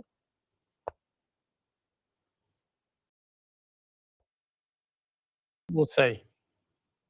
Maybe my king can come all the way around and take on C2 and then cover the checks later. Because I'm not sure how you stop me charging up the board. So I think this is winning. It takes a while for the computer to sort of realize. My goodness, it says king F5. Oh, sorry, queen D4 check, king F5, and then B4. So this is unreal. Doesn't care about that. Okay. They think white's winning this somehow, but they're completely crazy chess. So he's not going to go back to A3, I don't think. There's no real need. So this was a position where you could play queen F6 check, king back somewhere, and just G6. So no checks by black. Takes, takes, G7, queen check. And now, how do we get out? You can't go queen there check. You've got to go queen C4 check. I'll put my queen in the way, I guess. And am I drawing or not? Doubt it. Oh, there is a B8 check, but you have no more checks after this. Queen C7, queen D7. So, as Roger's practical endgame guide says, rule number 2 of a queen ending, there is no such thing as perpetual check in a queen ending. You always get out. There are some rare exceptions, but as a general rule, you can always trust that there'll be some way out. So king B8 played. Queen E5 and G6 looks just as good as the other line. And anything else?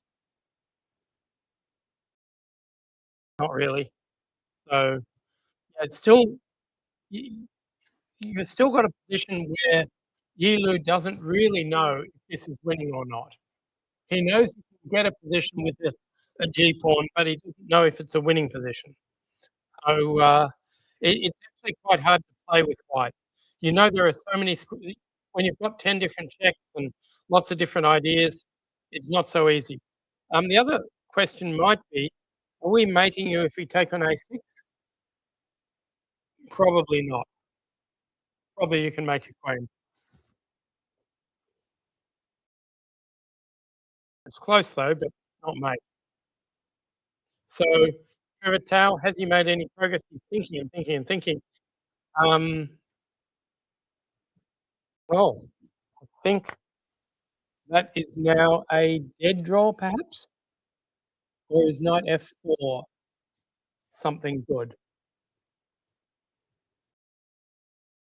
Knight F4, we can take it and go king F2. That is a draw.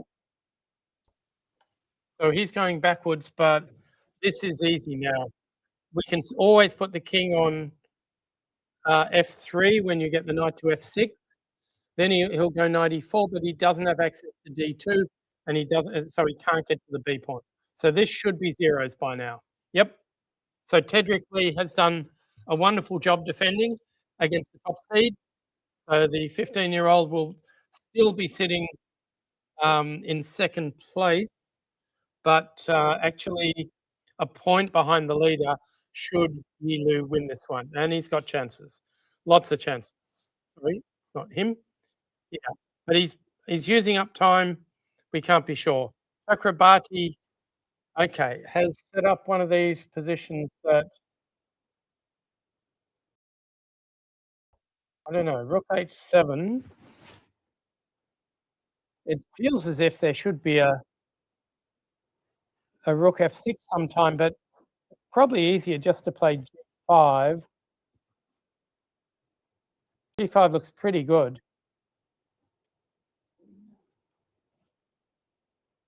And then take on H6 and go Rook G1. That could easily be a winning rook ending very, very quickly. And of course, G6 might be good too, but yeah, it might well be good if the Black King hasn't come across to help. So, so here, I sort of wonder if White's rook should cut off the king, but it's not that easy. So, okay, start with G5. What are the clock lines like? Not so good for Chakrabarti, but he has got well on top. So, a very good chance. And if he wins, he goes to 4.5, which is in fact just half a point behind second place. And remembering, of course, Chakrabarti is just 11 years old, Sukhaiji 27, the former Singaporean. So all those are over. A lot of endgames today. So, yep. But not much is happening. Okay, this one, White King is cut off on the file. This is a draw if White plays Rook B1.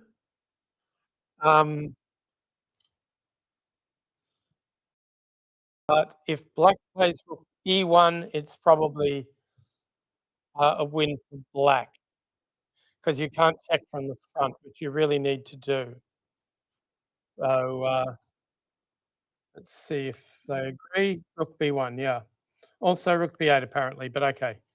Probably after King D5 you play Rook B1 then, and you can hang on to everything.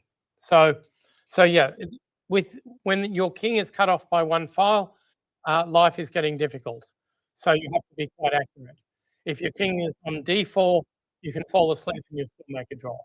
So how good is Ryzhikov's endgames? Well, we'll find out. Yeah, this almost this exact endgame, but with other players playing it, features in both Dvoretsky's Endgame Manual and the Rogers Practical Endgame Guide. So people obviously think it's a relevant ending. It's a typical one where you've got cut off, you've got to do something fast. And if you don't know the principle of checking from the front, then you're going to lose. And a lot of players have lost it, this ending, including Greg Tenfell for one. So yeah, really not simple at all. I suspect you might have time for Rook A7 to start checks over there, but it's still very tricky. I'm not totally sure you can do that, but you might be able to. So right now it's still a draw. Rook B1 played. There you go. Ryzhikov knows what he's doing. The 15-year-old from Sydney has obviously read a few books and knows his rook ending technique. You could still lose it from here, but it's much harder to lose now. So Ted Power, who was playing for a win, is now not doing so terribly well. You'd still bet on a draw after Rook D5, but yeah, things are not so simple. A draw, yeah, is likely. Darrell Johansson, has he got his 4 against 3 yet? He certainly has, except it's 3 against 2. We left it around here. Oh, he plays E4, and he plays King F4 and F3. Okay, so right now, White cannot play King G5, but you'd like to get Black to play F6. If you go King G5, we just check you away. He went G4 straight off. I think I would have started with Rook B5. So his main plan here is, yeah, Rook B5. The problem with this particular move order is Black gets a bit of extra time to go Rook A1 and annoy you, but he is going for H5. He wants Black to take that. He will take with the Rook, and he will try to win this ending. And he knows that Carlsen has managed to lose this ending with Black against Aronian, so it is losable. 2 against 1 would normally be just a draw, but pushing those centre points, occasionally you've got an idea of setting up a mating attack with f6 check. And in the Carlsen game, Carlsen was faced with a pawn on e5 and a pawn on f4, and he went f6 at an okay moment, but he suddenly had to start playing really accurately in the resulting position, and he didn't manage to do so, and he lost. So black doesn't have to swap at all, actually, but you probably want to take that with a king and not give white the fast e pawn. That could be really tough if you take back with a pawn on g6. Not lost, but difficult. So Ben Liang was completely winning, and we now know that it is game over, because if you move your rook away, then we have a rook check, a knight check, and a rook check to win your rook. So the only square you can go to that your king can protect is the rook when it happens is that. And how do we win this? Well, knight here is good enough, followed by knight g3 and rook g2 checkmate. So I'd say Jack Rogers has resigned. So the Queensland junior, Ben Liang, has picked off a pretty good scalp. So he moves up to 3 points. Jack Rogers is not having the greatest of tournaments, stays on 2. We know that game. Daniel Wang did win against Will Rumley. We left that. Yeah, we left it in that position, in fact. Okay, back to the top. Yi has moved. He put his queen on e3 check. Ooh, allowing queen e3 check probably wasn't so clever. And then rook c1. And is this signing time or not? So we've got to start checking. We can't go queen d6 check because of queen e7 check, and black is one tempo too slow to protect the c pawn. So you have to check here. And I reckon, can we go queen here now? And no checks at all? Queen takes pawn, queen e7. Well, actually, is that winning? Let's have a look.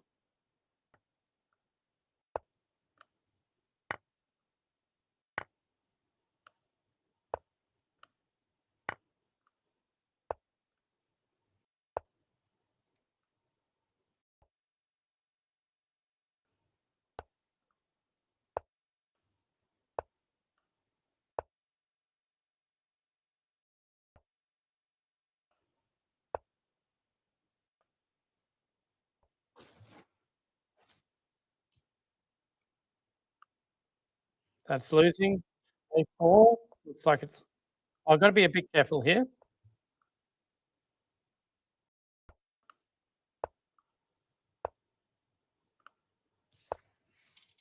And draw and losing for black because you've got no more stalemates.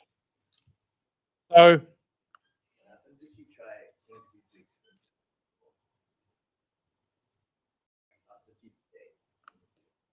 king c6. Okay, I'll go here.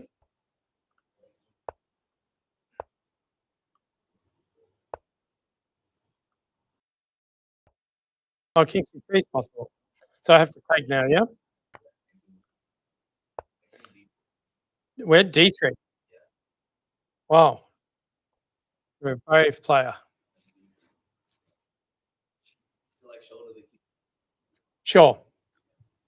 Okay, well, I want to be d-shouldered because I reckon your pawns haven't moved very far at all.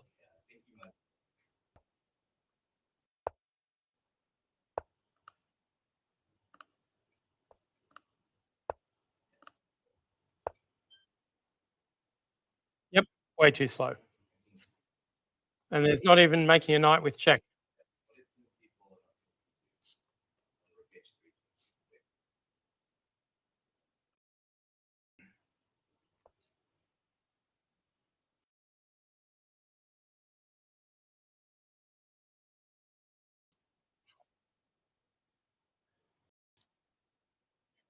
You're right. Yeah, for sure.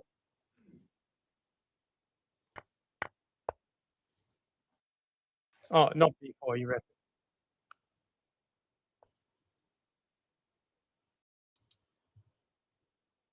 Hang on, can I cut you off completely? Not really. Okay. So if I just okay, I'm trying to go mm, yeah, I'm not getting there, am I?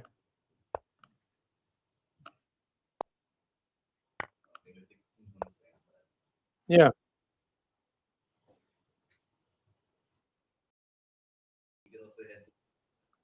What about this?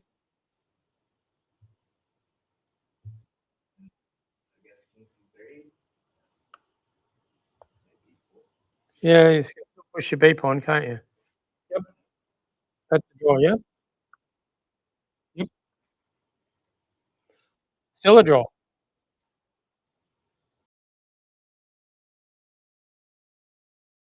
Still a draw. Wow. Queen E7 is a draw. Sorry, what's that? Mm,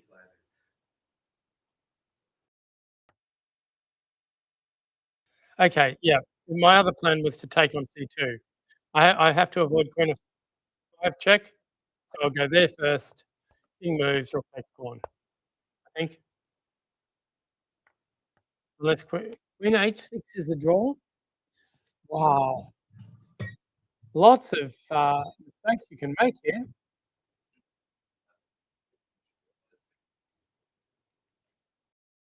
Uh, you mean so what are you playing here? Queen D8.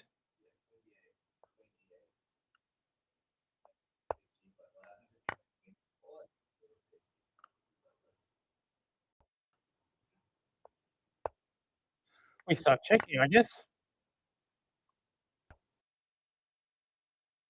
But there's no such thing as perpetual check, just run your king all the way up, and as long as you keep the queens on the board, then the rook won't have any problem helping. So they say that's +5. It looks like our tournament leader is winning, and Trevor Tao has conceded a draw on board 2.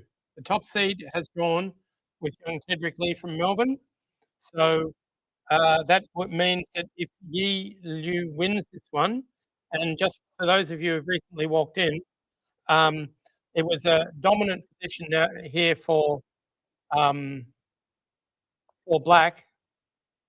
If you have a look at the oh, not dominant? What? GF6 is definitely right, and E5, F5 anyway. Wow!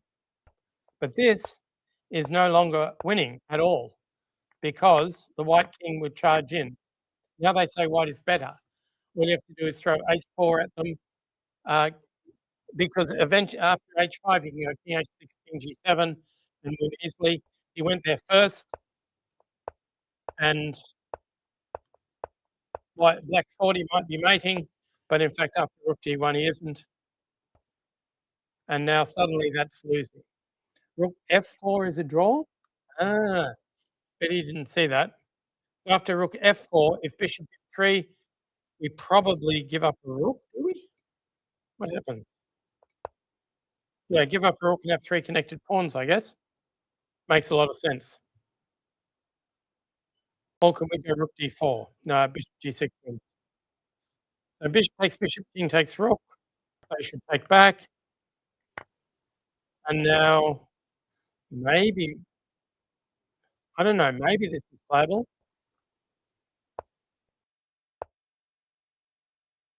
One of those, yeah, just one of those super complicated positions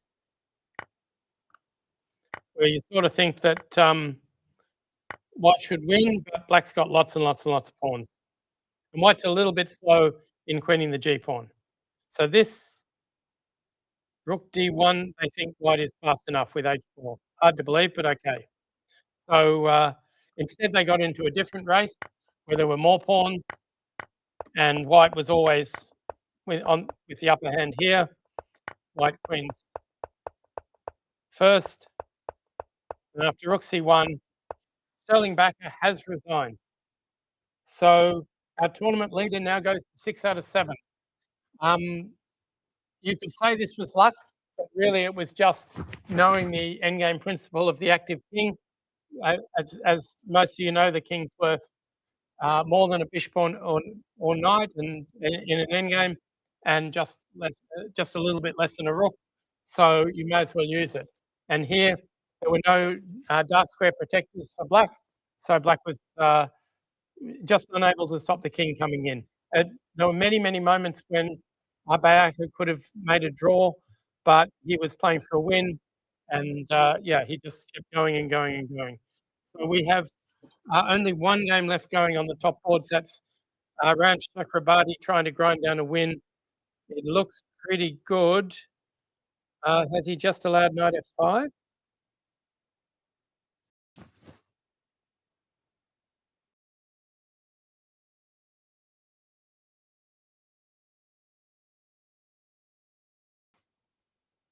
I mean, if I could get my bishop to g7, I'd be happy. But what happened here? Knight, king h4. He played g5, knight e7. Now that he can get to f5. Well, rook f6 looks very tempting now. He took. Okay. King d7. Bishop here. He has to play knight f5. And king g4. Now, I don't think you want to play rook takes. Sorry, knight takes pawn, because we take, charge our king and pawn up the board, or even play rook f6. Should be very good for white. So black has to play something useful. Let's say rook h8. And is this going to be winning for white or not? I doubt it, but it's not impossible.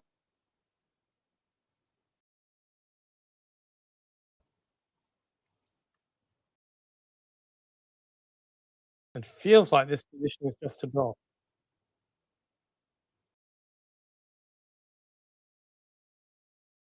The only thing I can imagine that might work is this, but you've got to king f8 in time. Could I have made this quicker? Not really. So that's no longer working. I think, hang on, bishop check.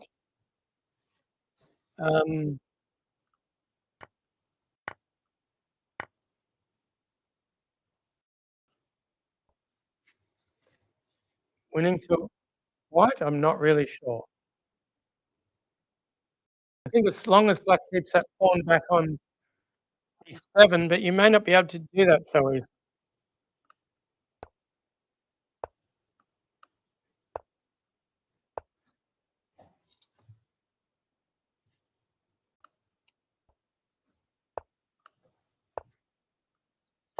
And white wins.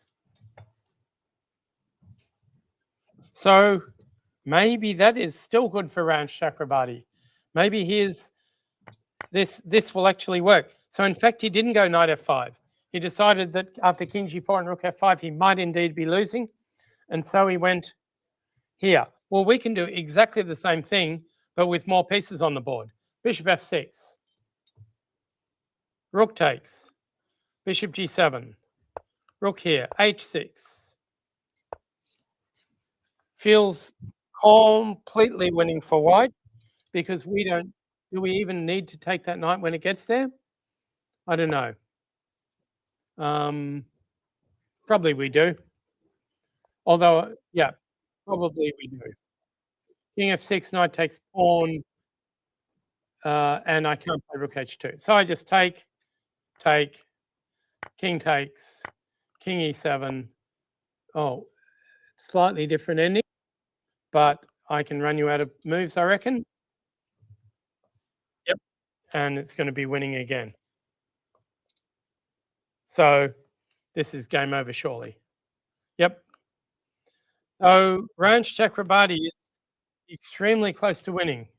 Well, he didn't go bishop f6, king here. Why?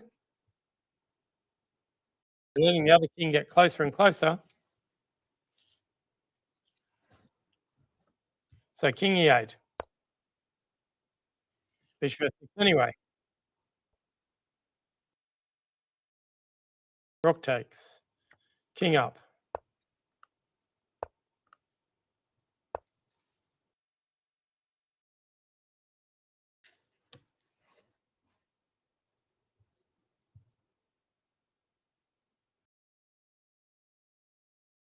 Game over? Yep, game over.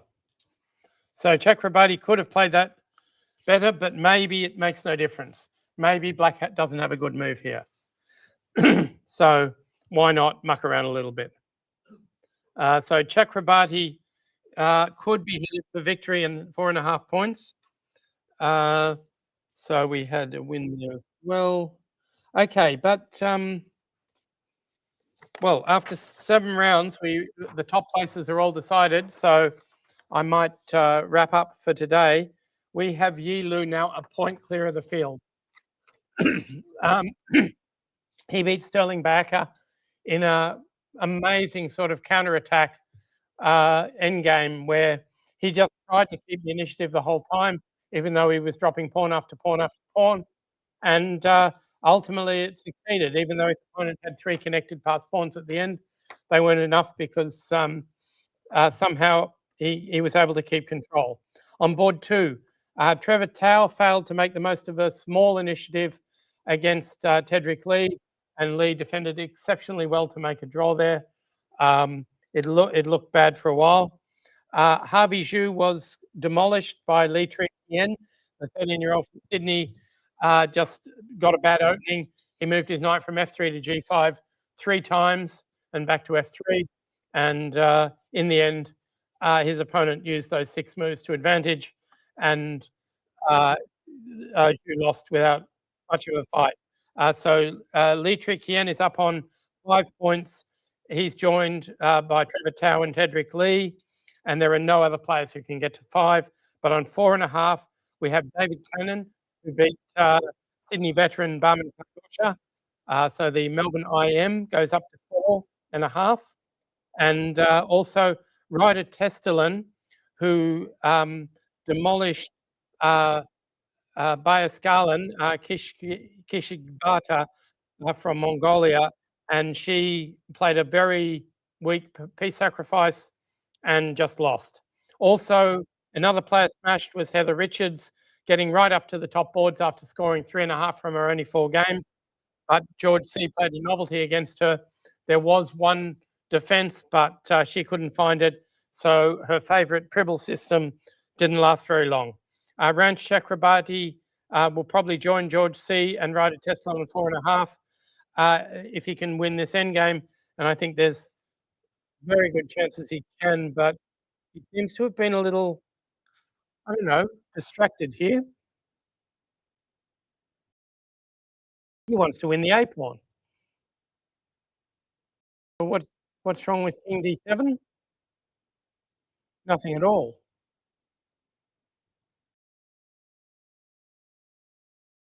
Yeah, there's something I don't get here. Black's king can guard everything with King D7. So yeah, something's a bit weird. But maybe this is not the most direct plan, but he can always get back to it. Yep. They say he can go Rook C4, Rook C6, that sort of thing. Well, it's possible.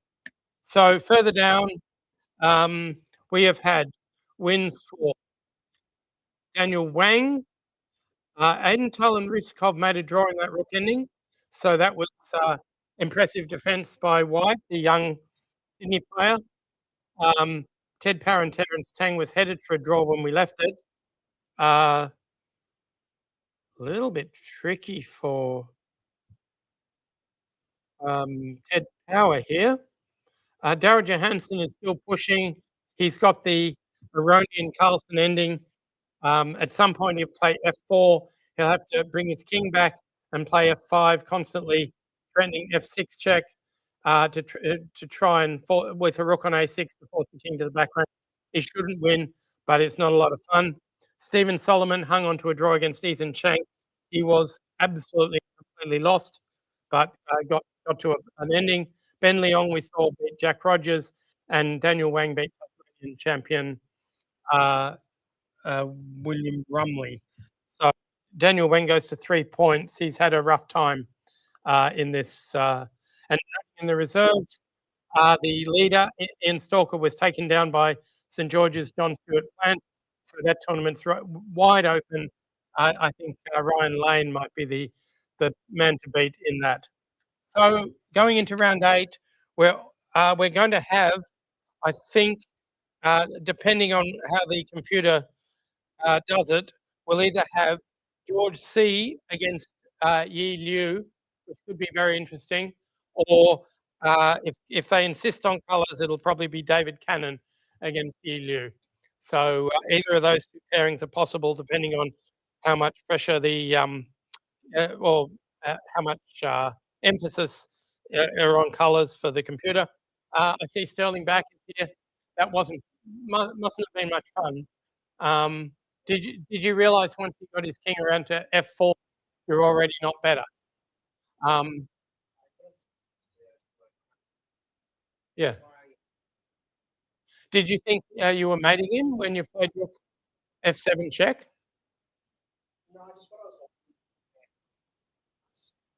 You missed bishop D3. Right. After which you're unlucky. You're only lost by a tempo, but you are lost. And he played extremely accurately after that. So no, Yi Liu is playing pretty well. He got a weird ending where he was probably worse and he played it for a win, and he actually won. No, but I mean, he was gambling. He didn't want you to equalize at all. He didn't worry about his pawns. Yeah, the whole thing was a load of rubbish. But it's a load of rubbish that puts pressure on you. And when you allowed King G5, you have to play incredibly accurately to hold that position. F6, yeah, you could take it. Oh, I can put it on the board. Yeah, okay. That's a good idea. No, I didn't think G5, but okay. Got to go a long way back, don't we? So here, after F6, why don't you take it?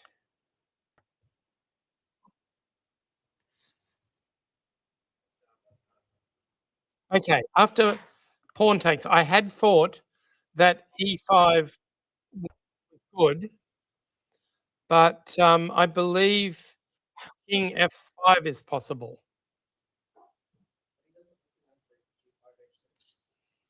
Well, you've got to play E4 check now, and he has to go back. But somehow this isn't such a great position. I don't know what they say. Point 2. It's incredible because you're a clear up and his king's getting knocked around, and you can create connected pawns, but somehow he always has counterplay. Well, already he is threatening to double on the A file.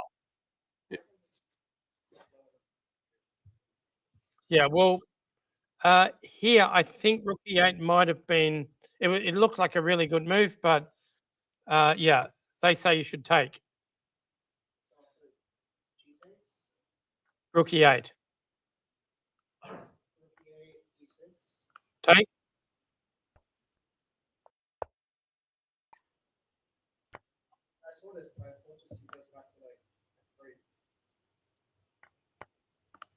Oh, hang on. They're not taking? They're playing G6. Wow, I didn't see that. Okay. So if King F4 here? Oh, rook F5 check. Okay. So you don't have a square. That's a hard move to find.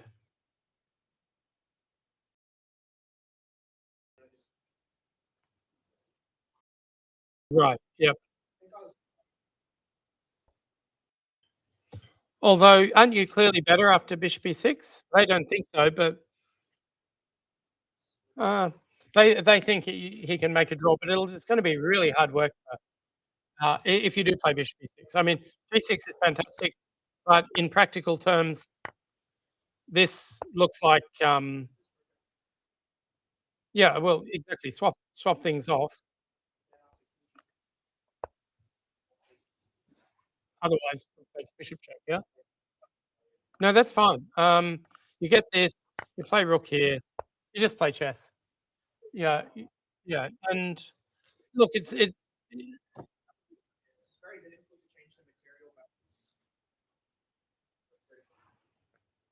possibly, yeah. But I mean, you had no idea his king was about to get to G8 and kill you. So yeah, it must have been pretty hard to agree to play something like that when you thought you were just. Yeah, it certainly does. And it was one move later, but only because of G6. No, I mean, I still thought this after GF6 was going to be good for you, but I had no idea he could think about King F5 here because I'm about to play Bishop G6 check. Um, and if you play Bishop G6 after King F5, whether he would have played this or not, you do the same as the game and you hide on G7, and it's all really difficult. So, okay, well, thanks everyone for coming along. That was our really exciting board one game. I hope we'll get something equivalent. Finally, we're going to see the top seeds rise. People like George C., Ranch Chakrabarti will be up there if he should win against fourth seed Sukai G. David Cannon, also eighth seed, is up there again. So, as I mentioned earlier, the top players, the ones who have been at the top at the start, have nearly all played each other. So they will be floating down to all sorts of, and we'll see how they go. So tomorrow's round is at 2:00. Commentary will start at 2:30, and if anyone's interested in an endgame book where they can charge picking up the board, then the Practical Chess Endings is available here. So thanks for coming along, and I'll see you all tomorrow, hopefully.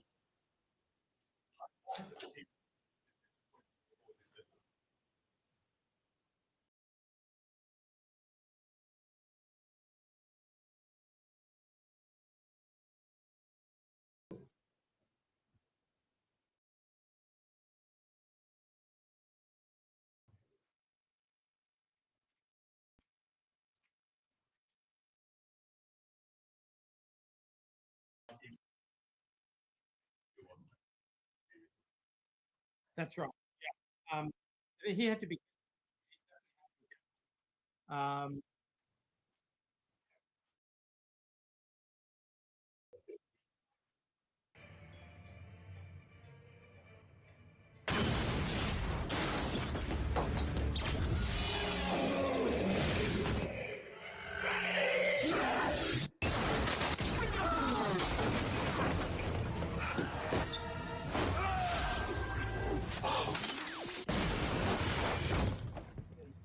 Sjakkmatt.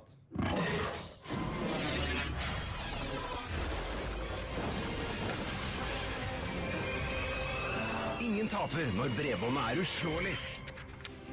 Med 100% fiber fra Altibox får alle mer enn nok kapasitet til underholdningen sin.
Yes.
Yeah, I don't know how you can mention more anything. I mean, as many.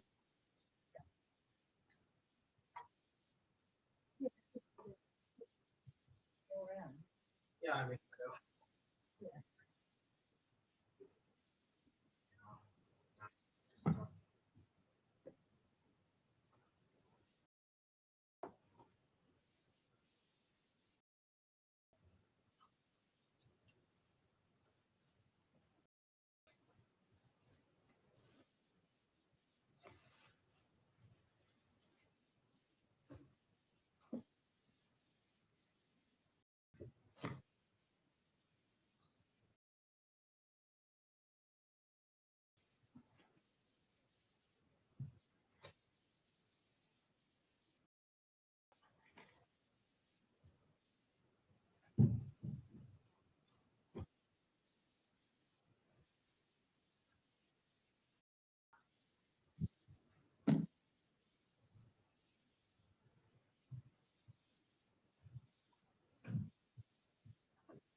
it's just, like, what was the exact?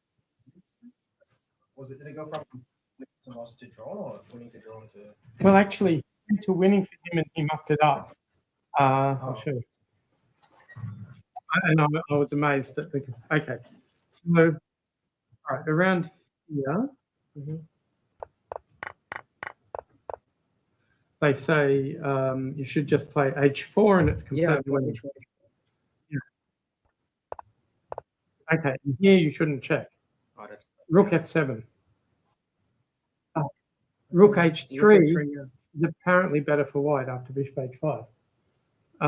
Yeah, I was afraid You're of not- Rook H3. Yeah. Yeah, well, you're not really fast enough, but I think it's equal. Oh, no, Okay. they say that's better. And rook a7. Oh, that is crazy. That is. Isn't there a pawn on b4? No, there isn't anymore. And F7. There's Take a5. Oh, you've to the h7 pawn, so it's really hard to make a fast pawn. You just push. Wow. This stuff is impossible. Yeah. I mean, if you'd realised bishop d3, you might have realised you wanted to pawn rather than a rook. But so right now, after rook d1, they say it's equal. But with rook f4, I couldn't work that out even when I saw it. Yeah, this is insanely. Yeah, I think the idea is to It sounds. they swap off bishops, you give up a rook, and you're playing one rook and lots of pawns against two rooks, but I'm not sure. It's a better version. So e5, now they say he's better because of that. Yeah, bishop. E5 looks Bishop so H5. ridiculous because after bishop h7, there's two of the pawns coming up. The good thing is after b6, you can play rook takes f6. Yeah, I saw that. It doesn't really work, does it? It's like just before time control. And Yeah, I don't think it'll work. I mean, after bishop h7, we go rook h3, and Yeah. you're going to I thought this was lose the best long try. before. Okay, so they say this is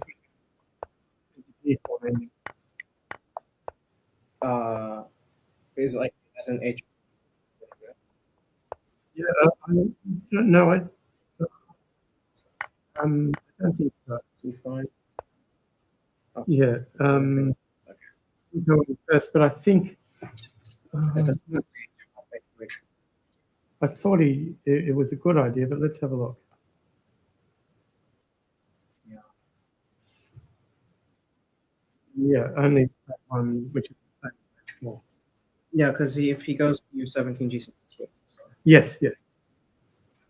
So I H4, just you don't have anything faster. I mean, I presume B4 is not better because you don't pushing because you king. This is the absolute best you can do. Well, okay, King C5 is actually interesting. Oh, but you think Queen E3 is yeah. We always do the Rook C1 stuff. he can closer.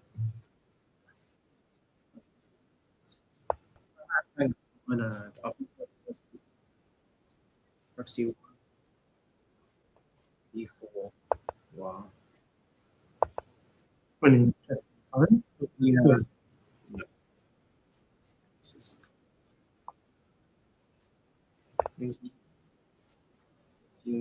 F. King Oh, no, he didn't.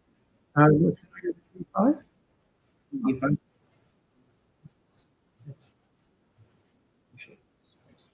Yeah, exactly. But it's still winning for that.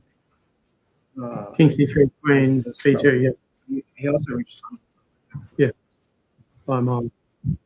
So yeah, so that was probably the chance. And this is the key. Yeah. Do you have any other square? No. Yeah. King C8. There's always more King C8.